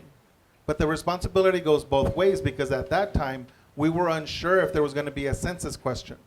So we knew that while we were doing the outreach, that we had to state, we will provide you accurate information as soon as we receive it. Cuenta conmigo, count on me to be that trusted messenger. So to that end, I think it's really important to highlight that we have databases in the hundreds of thousands now where we are not starting from zero. So we're ahead of the game. And I think that the fear that happens, and I think that all of these questions that come up and concerns that happen about what if this, what if the other, are rooted in the anxiety of like waiting until we get started. So what I want to highlight is that our Region 4 partners, we started our early education a month ago. So we've already reached out to we've spoken to over 7,000 people already to date. And of that, I'm not a fan of saying how many attempts there is, but I think just to give a little bit of context, right? So we've already made over 30,000 attempts. So the reason that that's important is because we are asking this question, and if you'll indulge me for one more minute, this part is really important for the rest of the conversation. We're asking these 4 questions. Number 1, if you could complete the census today, would you complete it?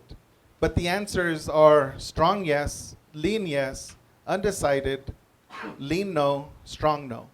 And then we ask for them to tell us, then they select from 12 different themes. What is the reason that you feel that way?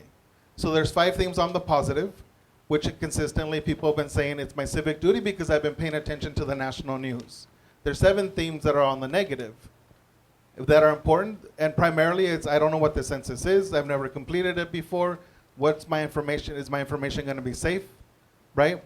So then I'll give you the results that we've had to date is that it mirrors the studies that have been happening by Sierra Health.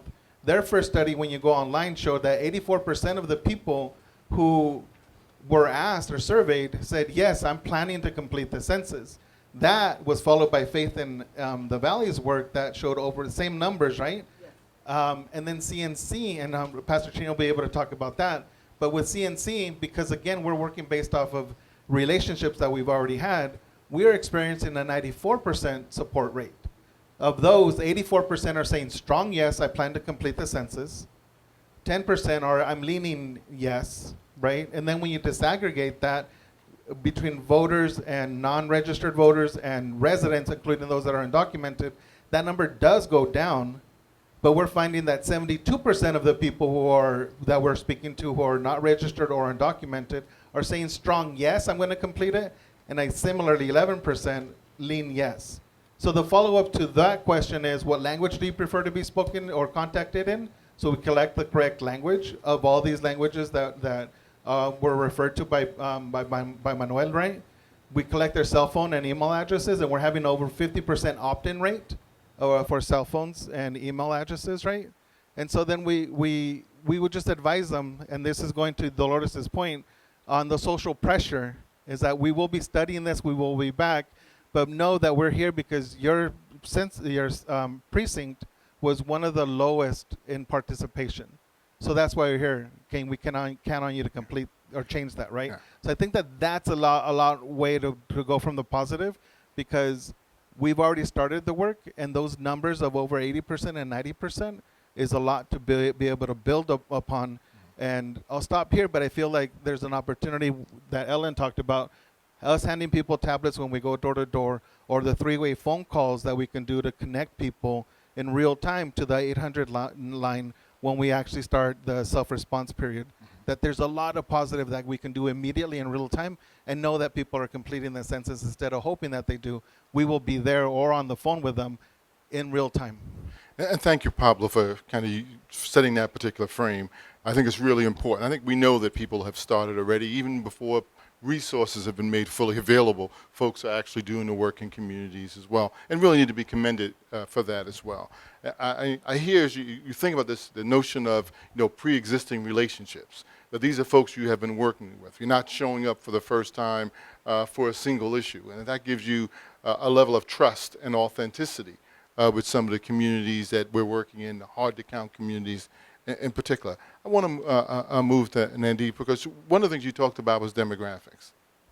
And this is, as Manuel said, more than about the Latino community. Now, I'd like to, if you could respond to two questions. What do you think, or how would you rank what the Census Bureau is actually doing to date to move beyond some of the more dominant languages that we know they are focusing on? And from your perspective, what more do you think needs to be done in order to ensure that all communities are actually accurately counted?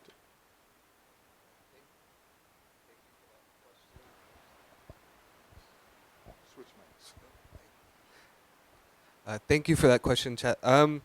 I think if we talk about at the federal level, what the Census Bureau has done is it's actually decreased the number of actually languages that the 1-800 number that Pablo mentioned is actually offering this time around. And in addition, I think really, and maybe this also makes California very, very dynamic and very special, is we are not looking really for the leadership at the federal level. Mm-hmm. It's really that investment at the state level, whether it be my partners that I'm sitting here with from Region 4 and Region 6, but really throughout the state. The investment that has come from Sacramento has been degrees of magnitudes of 10 higher than any other state. And that says something about the leadership in California. It says something about how important we understand this issue to be, but also says something about the bubbling strength of our community-based organizations who called that who brought that into prominence and have advocated that all along the way. You don't make $100 to $150 million available without that push from below, and that's the reason that has occurred.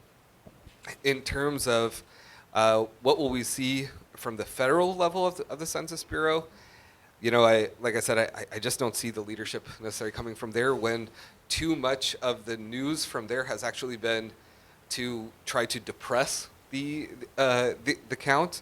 I'm really just seeing it as Dolores shared, that how does you seize upon that energy? How do you make that responsibility at the neighborhood level, at the individual level, to say this is our issue, we have to make it count.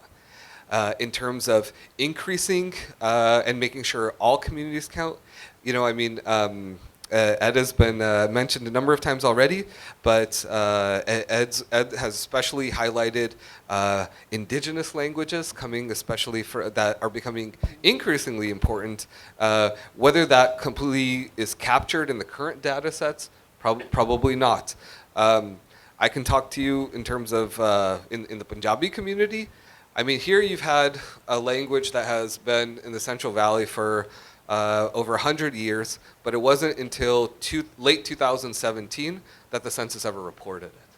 So I had a meeting with the Secretary of State's office, and Alex Padilla's like, how is one of this top 10 spoken language, and I didn't even know about it. I joked with him that he's from Los Angeles, and there's a lot of languages you probably don't know about. But for those of us in the Central Valley, it's you see it in your neighbors, that who are the demographics here. So whether it be in African American communities or whether it be in new emerging immigrant communities, it's really about the community-based organizations. It's really about the school systems. It's really it's about faith-based organizations. But really, how do we work together? How do we collaborate and foster a culture of partnership and collaboration to really make sure that everybody is counted?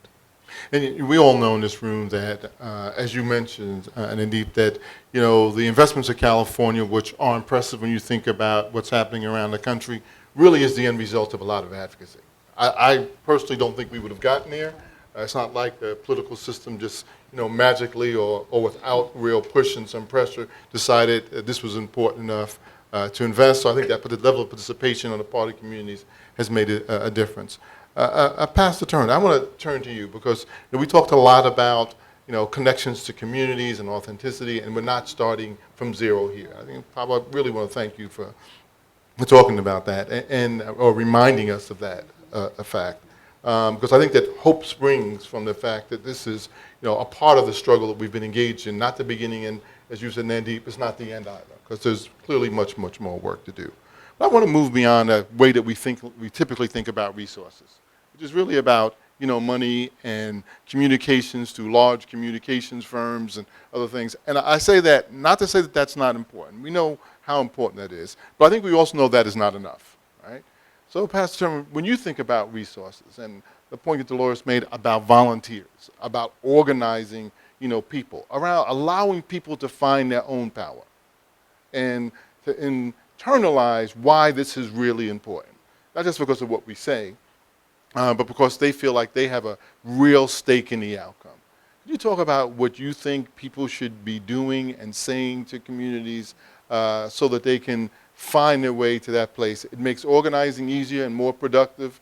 It gives us a deeper understanding of the demographics and what's really at stake. And I think, as Manuel talked about earlier, it allows us to practice flexing that organizing muscle, because we'll be able to bring that to bear on other issues going forward as well. So your thinking and thoughts on that? Is it going to stay? There we go. Yeah. Yes. Still out. Yes, absolutely. I think repetition is the key. One of the things, and I think it was mentioned here earlier, we talked about the necessity. I'm going to switch it up. Hello? I love it. You found me, finally you may find me. Yeah, we talked, when it came up a little bit earlier, we talked about repetitive and as far as marketing. If you just look at marketing and the origins of it, and I did some study on this recently to say how many times do you need to talk to someone about a particular issue, right? And there are certain slogans and sayings now that if mentioned, everyone would know and be able to complete, right? So with Census, we go into this knowing that this is not something that you can just talk about once or twice. You cannot just talk about it, bring it up in one set. There's not one set way to do it. I love when we're talking and different ones say that, you know, I'm going to meet in, you know, large gatherings and pass out leaflets, and someone else is going to do the door knocking and someone else is going to do, and I'm saying yes to all of those different things because it's going to require all of that. We know that in our Central Valley, just based on all of the many attacks that happens in our Central Valley, that life happens, even when there's the best of intention to participate. And so not only do we need to, and we've already started with the early education, we know that we need to continue to lift this up again and again, because people will have the best intent to participate, and then life will happen and they may not show up. So we have to talk to them in terms that they can understand, not that they are illiterate, but that they can retain, I should say. And I love it because when we start having the conversations, they come up with ways of talking about census to each other. And so, number one, the fear of our government is great, right? We don't want to stay there, but that's factual, that's truth. For a lot of our different communities, African American community, no different. There just is zero trust of the government. So it can't be a casual conversation. It has to be something that is intentional.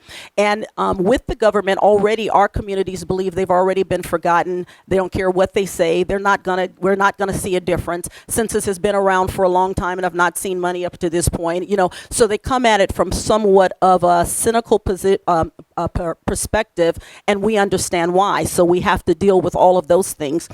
Number one, as long as we're not counted, then they don't have to count you, right? If you weren't counted, they can get away. There are people that are intentionally trying to cause fear so that you're not counted. So let's think about this. How about we are counted, and then we take those numbers and then require that they follow up and give us the money that they talked about. Census is just a beginning on-ramp, and it's almost like, so how many of you have ever prepared for some sort of event and more people than you expected showed up? Right? So you can say, I'm going to have a baked potato. And I'm going to prepare them for 10 people and 20 showed up. And all of a sudden you have to have mashed potatoes instead of baked, right? Or you talked a lot about kids earlier in your presentation, and you have oranges for kids, and then more show up, and now you have orange wedges. Well, what's been going on in our Central Valley is we don't even have wedges. We just get to smell the scent of an orange, right? Because it's been spread that thin. And so when you show up in a place and they intentionally prepared for you, made provisions for your showing up, it's nothing like showing up with you and your family. And they knew that I had a cat and 5 and my grandmother and everyone, and everything is set up in preparation for me. So in talking to our communities, like, we want to make the government have to prepare for your existence in the schools, on the roads, in traffic, healthcare facilities. And when you're counted, immediately your wait times start to decline, right? You don't have to wait to get an answer from a teacher that don't know anything about you because they knew that you were there and they planned for you. You're not waiting in traffic because they didn't plan for roads. You're not. So I like to start painting a picture of what can be when we do show up to be counted. And that's just the beginning, because once you're counted, no one, we've passed how many, different policies, legislature, et cetera, and this is what we're going to get. And then people go home and they don't get what was promised because they were not still engaged in the process. Census is an on-ramp for people to show up, easy enough to understand, and say, now that you were counted, I need you to stay around so that you now can, I think Manuel talked about, force the resources, force the power, flex the muscle that says, great, you were counted, but schools and communities first is coming, right? And that's going to be probably one of the largest transfers of wealth into our communities again. And so I need you to be there to show up for, be it whether it's signature gathering, whether we got to push it through, so it's a long-term engagement, and we're trying to shift in the Central Valley something that has not traditionally been prevalent for our Central Valley. An army, someone said, of individuals that understand the process, understand that I won't just be counted for this. I'm going to be counted in the long term, and I'm going to show up in all of the meetings that I need to, join the boards that I need to, so that our Central Valley can begin to look different. It can look like the people that are here, and we can get the resources that we deserve. Thank you very much. I'll just talk loudly. I want to go off script a little bit, and if you work for me long enough, you know that's not a 1, 2, test. 1, I want 2. to ask a different question as we move towards having a meal together. Thank you so much. And I want to ask each of you to really talk about the most important things that we can do, the next 2 or 3 steps that need to be done now. I'm taking up on your theme, Pablo, about we've already started. But even accepting that reality, there are certain things that we know we need to be focused on now to keep that momentum that you talked about, moving forward. Understanding about getting into communities who are likely to remain underrepresented in the count. And this notion around marshaling this particular army. Because I think we want to come out of this not just simply understanding better what has happened to date, but a call to action to folks who are in this room and their ability to be ambassadors for that call to action by going back into the places where they actually work and get people to join behind them as well. Does that sound good? So I would ask each of you to kind of really think about, if you were speaking to that army today, right? You're speaking to representatives of that, the ambassadorial corps of that particular army. What are the 2 or 3 things that they really need to be focused on in the next 90 days or so that momentum is maintained? And Pablo, we're going to start with you again.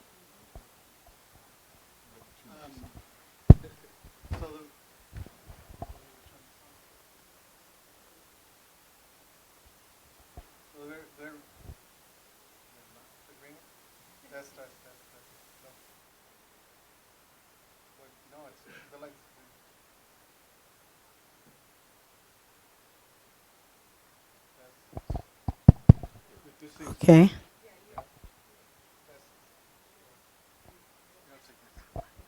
Okay. So the very first thing that I would say, depending on where you live, what I would invite you to do is to go to Cuenta conmigo 2020.org. So we represent the Region 4 partners that are also working in Region 6. But within that website, you would be able to navigate and see the partners that we have in Region 4. Faith in the Valley, Jakara Movement, Katie's here from Hmong Innovating Politics, CNC Education Fund, UC Merced, and you'd be able to select, depending on where you live, where you would want to volunteer potentially, right? And there's different tactics. When you go to the website right now, there's a small toolbox that is going to grow. So I think that would be step one. Step two is you have an opportunity probably to contribute to this ecosystem that we're really talking about, right?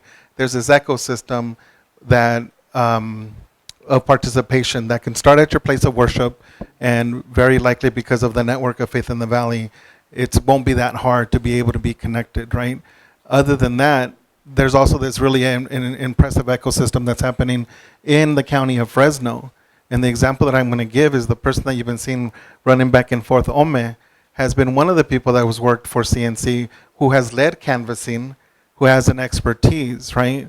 But as you go through the room, there's many people. I'm sorry that Beba Islas just left, right? But there's this ecosystem of organizations and elected officials who do incredible work, who are building from years of experience, right? I want to highlight Mai, who is the regional program manager that comes from Hmong Innovating Politics, right? So they are all around. So I think that the very first thing that I would, or the second thing after you visit our website, cuentaconmigo2020.org, is when you go on the site, you can input your information, we'll follow up with you.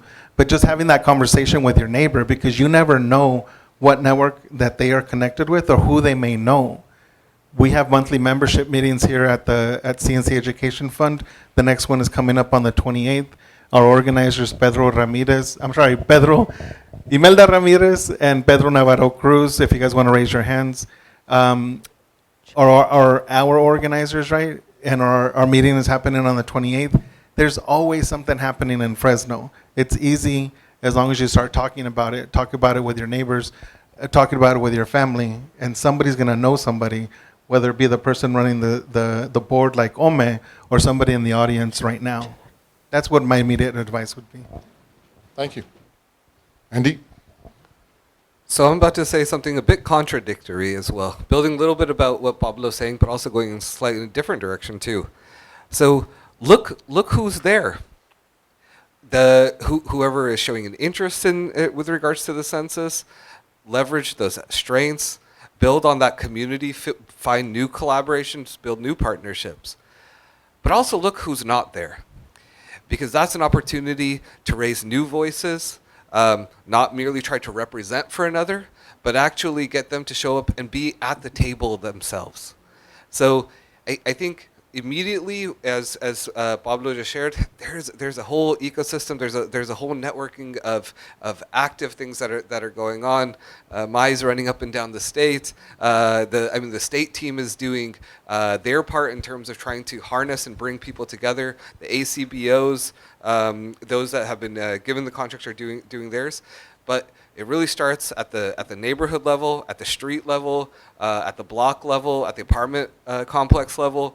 But like I said, building the strength of those that are there, and making sure to reach out and lift those voices that are not there. Yeah, and adding yes and yes. And in addition to that, I think it starts with every single person that's here. You're here, so there's interest. But also, everyone that has a voice, say, hey.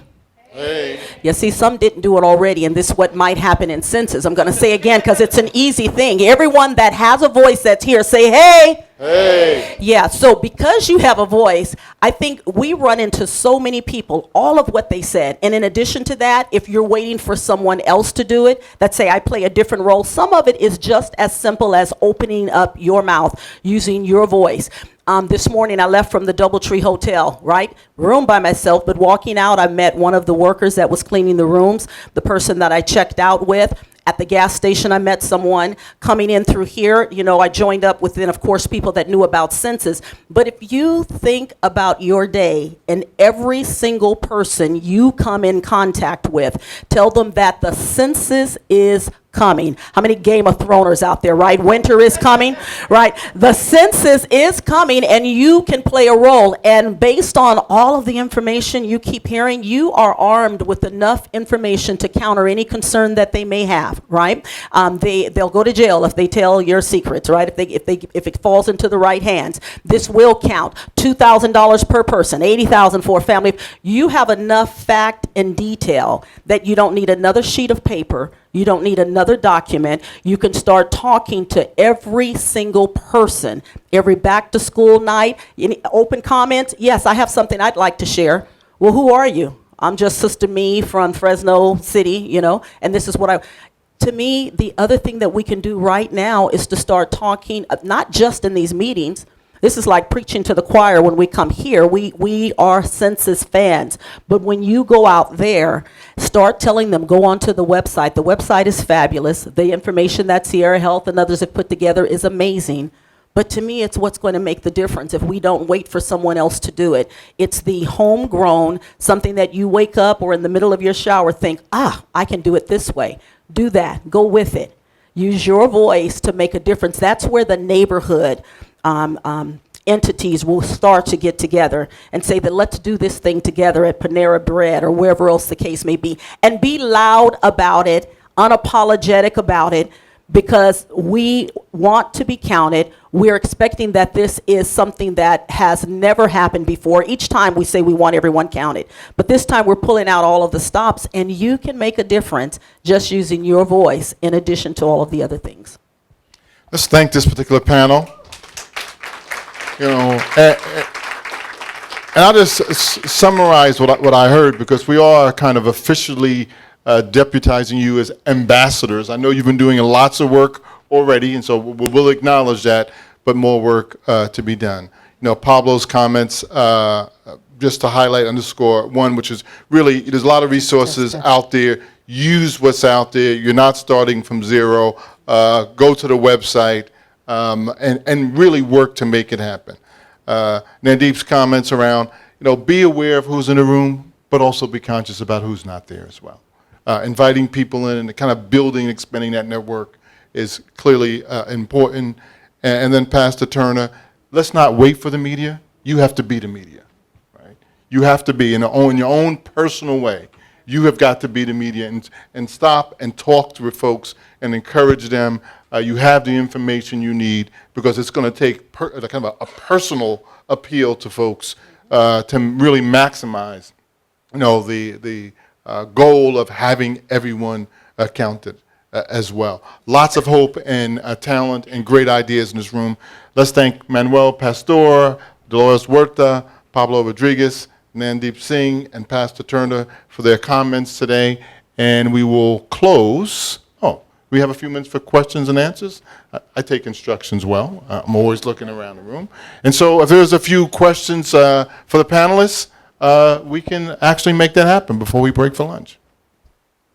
Questions? Or even some comments if you keep it brief.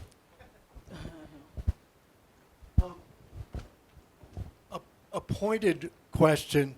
I'm wondering what your thoughts are about how to get the school systems, being the community colleges, high schools, CSU, UC campuses, involved in being allies to promote volunteerism, to go out and do outreach. Because I see sometimes the bureaucracies as being a potential ally, but also a potential block.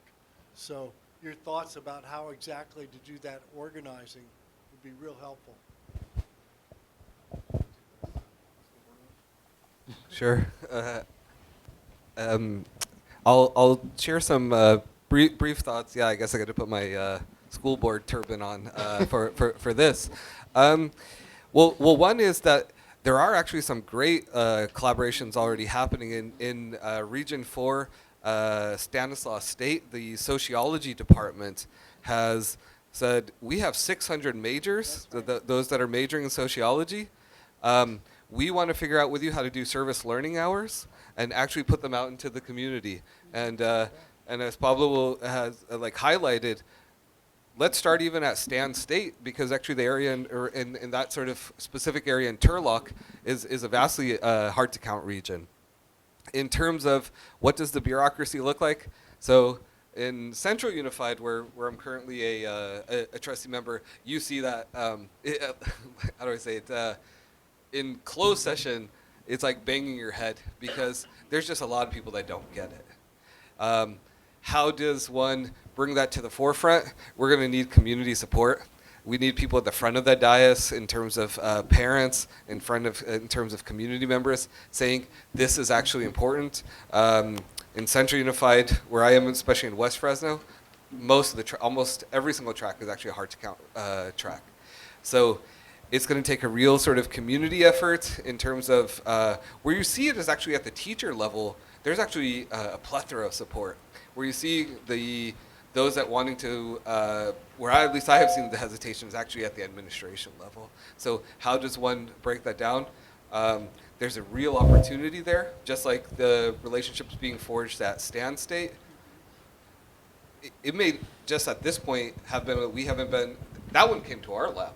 Yeah, But that's for us to reach out to Fresno State, to UC Merced, to Bakersfield College, to Cal State Bakersfield, to UC Merced and any other university. And in terms of the school districts, I think there's real opportunities for collaboration, but it's going to take an inside-outside effort. Other questions? Have in the back here. Julia Deli Najib, Ami News and African American Museum. I am concerned about grassroots organizations not being a part or really not being reached out to. I look at my grandparents who grew up and built a house in Southwest Fresno in the 1940s. There was never any discussion about the census or the importance thereof, and they were farm workers, including my mother who would cut grapes in the field. And no one ever talked to me even about the census. When I grew up here in California as African American, I would consider myself now at least middle class. So how are we really doing that essential outreach to grassroots, not talking about the prime organizations who, of course, are needed, but how are they reaching out to make sure that the people on the ground are also included, the ones that are talking day to day to my grandparents who only had like a 4th grade education? Thank you. Thank you. Pablo Pastor. Yeah, thank you for the question.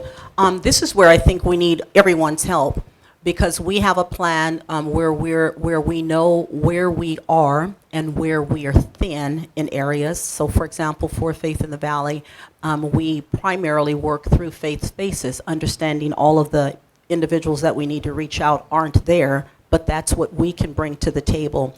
And through that, through the training sessions of areas that we are, and then we do train the trainers, which says we know that we're not going to be in, be it LGBTQ predominantly, where there are some, but not enough to count it. You know, we feel like we have people in faith spaces that are veterans, but it's not intentional, so we're not trying to count that we're covering them. So we're kind of, in some areas, scatter spray, but not necessarily deep dive into a particular. So for, be it the African American community, that's in a lot of faith spaces, but again, maybe not deep enough. But it's where we are looking for other organizations to partner with, where we're saying, okay, if we don't have that at the table between what Deep, what Pablo, what others are doing, then we need to reach out to others and say, you know, because we do want everyone counted. And so the census funding that came down, wonderful, it assists, it helps, but it's not going to cover all of the areas. So, but what we do have to do is to be very clear about where we are and where we know that we are too thin, or if we're only making kind of what I was trying to say earlier, 1 or 2 touches, we know that's not enough. It's going to require 6 and 7 touches. So this is where we'd invite you to look, have conversations with us about where we are, and we're pretty open about saying what we believe we have covered and where we need help from the community. Pablo, do you have a response you'd like to share? That's it. All right. So reaching out. We have another question in the back here. Hi, my name's Brian Poth. I'm with the Source LGBT Plus Center in Visalia, California. Thank you all for your leadership and service. I have like a couple questions, but it's specifically about our community. There is a distrust, like everyone has said, of government, especially now with all of the anti-LGBT and anti-trans rhetoric. And census is often confused for registration. And so what is with a lot of our communities, right? So like people are afraid they're going to be rounded up and it's just a matter of time until it's us. And so how do we really, how do we succinctly and intentionally and thoughtfully message that that's not what's going on? And how do we, it's a very scary time to be LGBT in this community, especially trans. And so how do we really gain support from our community that are avoiding the census like nobody's business? Do you have, because I'm imagining it's the same for a lot of different communities, but there is a fear of being counted right now. Pablo. Yeah, I think that the most important answer that I'll give you is going to, at first blush, seem like I'm not answering your question, but I think that I would ask you, what do you think needs to happen, right? Because there's, are you a part of the Complete Count Committee in Tulare County? Or your organization? Yeah, so we're thinking about joining, but yeah. We as a community have to really feel, but yeah. So we're trying to navigate this as community leaders as well, because as an organization, that deals with systematic oppression and lack of access to care and all of that stuff. I hear what everyone's saying, and we want to get on board, and we want people counted. But organizationally, the fear is so deep that these conversations are hard to start. So as a leader of that organization, I have to be confident that when I say, this is for this and it's not for this, because I'm leading people to the count. And so I need to really know to the core of my being that this information is safe. And I need to have concrete facts to share with people, because otherwise I'm talking to nobody they're not listening to me. Let's thank you for your question. And for lab, could you just kind of put a finer point on it? You talk about some of the things you do in your work with communities now who are experiencing some of the very same things that his community experienced. It's not the same community, but some of the strategies that you have used in the, let's say, undocumented community, because as I listen to you, I think the same concerns, fear of government, what are you leading me to, are things that I know that you all are actually dealing with. Yeah, so what you heard me earlier, this is the part where it's a longer conversation, right? But the reason that we were asking strong yes, lean yes, undecided, lean no, strong no, is to be able to identify where people are at so we can move them up a ladder of engagement. But the ultimate message is know that we're starting 10 months. Census Day is April 1st, right? So we're leading up to 10 months so we could tailor those messages. I can't tell you what the messages are because I'm not a part of your community. That's why I asked, are you part of the Complete Count Committee, right? So I think that that's step one for you and the group of people who are curious to know about it or learn more that are representing your organization. I would invite you to either meet with the Complete Count Committee or with Cindy here that represents Region 4 as a starting point to be able to identify what your needs are, because I can't tell you what you should say, right? And I think that that's something that only you would be, and your community would be able to tailor for yourselves, right? I think that that's important. Other responses? Let's see if anybody else on the panel would like to respond. And I think I'm going to take a risk in saying this, because to your point, I think the other component of that is regardless of what we do, it's again, deep fear. We've seen things happen in this administration that has never happened before. And so we do have the law that states that we will not turn this information over to ICE, we will not turn it over to FBI, this is how it will not, it's protected for what 70 years or whatever. We have that, and that's there, and that's factual, and that is the law. And it feels like the point you're raising that continues to get raised for us as well is yeah, that's the law, but we've seen some things, right?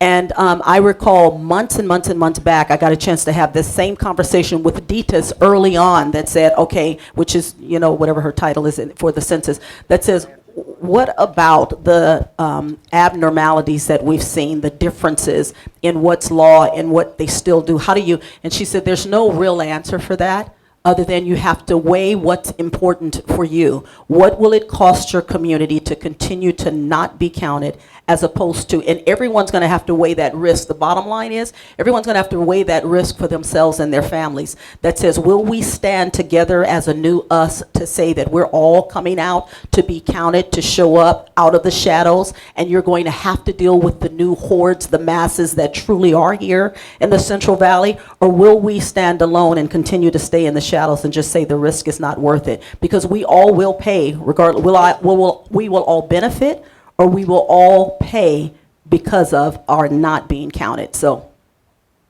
I have Dolores here. Yeah, I want to add to the conversation. I'm on the board of Equality California. Equality California is actually going to be part of the Census Count Committee, and I would very strongly recommend that you reach out to them, and I'll give you the information because they will have some of the answers to the questions that you're asking. And I think for the LGBT community, like for our undocumented community, we know that it takes a lot of courage for people to come out. You know, it takes a lot of courage for people to come out, and for our transgender community especially. So we have to kind of tap into that courage that people have when they do come out and they advocate for the LGBT community. And the same thing for the undocumented community. We've got to tap into that anger of discrimination and oppression that makes people want to fight for themselves. And I think that's the only way that we're going to overcome the fear. As was said earlier, we know that there's a lot of people that are against us. That's why when I said this is a war, okay, and we have to form an army, this is exactly what it is, because we have all these people that are trying to oppress us, that are trying to keep our kids from getting an education, you know, that are trying to keep us from having LGBT rights. So we've got to tap into that anger and then turn that anger into action. And the other thing about how do we reach the farm workers? Well, you know what? We've got to go to the pulga, okay? We've got to go to the swap meets. We've got to go to the taco trucks, you know? We've got to go to the places where people go and just kind of reach them at every level that we can. And especially with our Spanish media, it's going to be very, very important to, again, overcome the fear and to get people motivated. So I just wanted to add one thing to this, which is it's great. Building on what Pastor Trena said and what Dolores said, we really have to build on that, but we have to watch what they're doing to implement the census. We have to have rapid response when anything goes slightly wrong. If we think it even might be looking like it's wrong, we have to watch that, document it, and have each other's backs. And that's the other part of that. I think community involvement is more than just being counted. It's watching what happens once you're counted.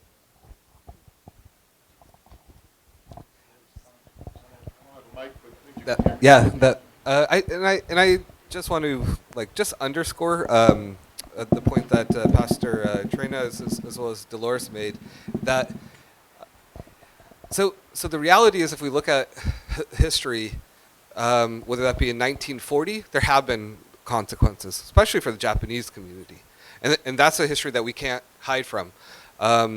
If we look at the 1920 census, it was actually a fear of what the changing demographic in the United States was looking like that led to the 1924 Asian Exclusion Act that said we want to go back to what the census was in 1890. So that's part of our history as well. But to tap on what is the cost to not participate and how do you actually build that anger, I can share with you directly that's huge. In the school district where I'm currently a trustee, a full 12% of the students actually come from Punjabi Sikh households. Since 1990, the Punjabi Sikh community largely boycotted the census. So what does that equal? So we have 12% of the population of a single school district. It wasn't until last year that we hired our first community liaison officer that could even speak the language. So in terms of, for the LGBTQTX communities, in terms of what are the resources, especially at the schools, whether that be a counselor, whether that be someone that can actually understand those populations and just the strife and the pains, and the joys in terms of just finding one's own identity. It's also to tap into that because that cost is really high too.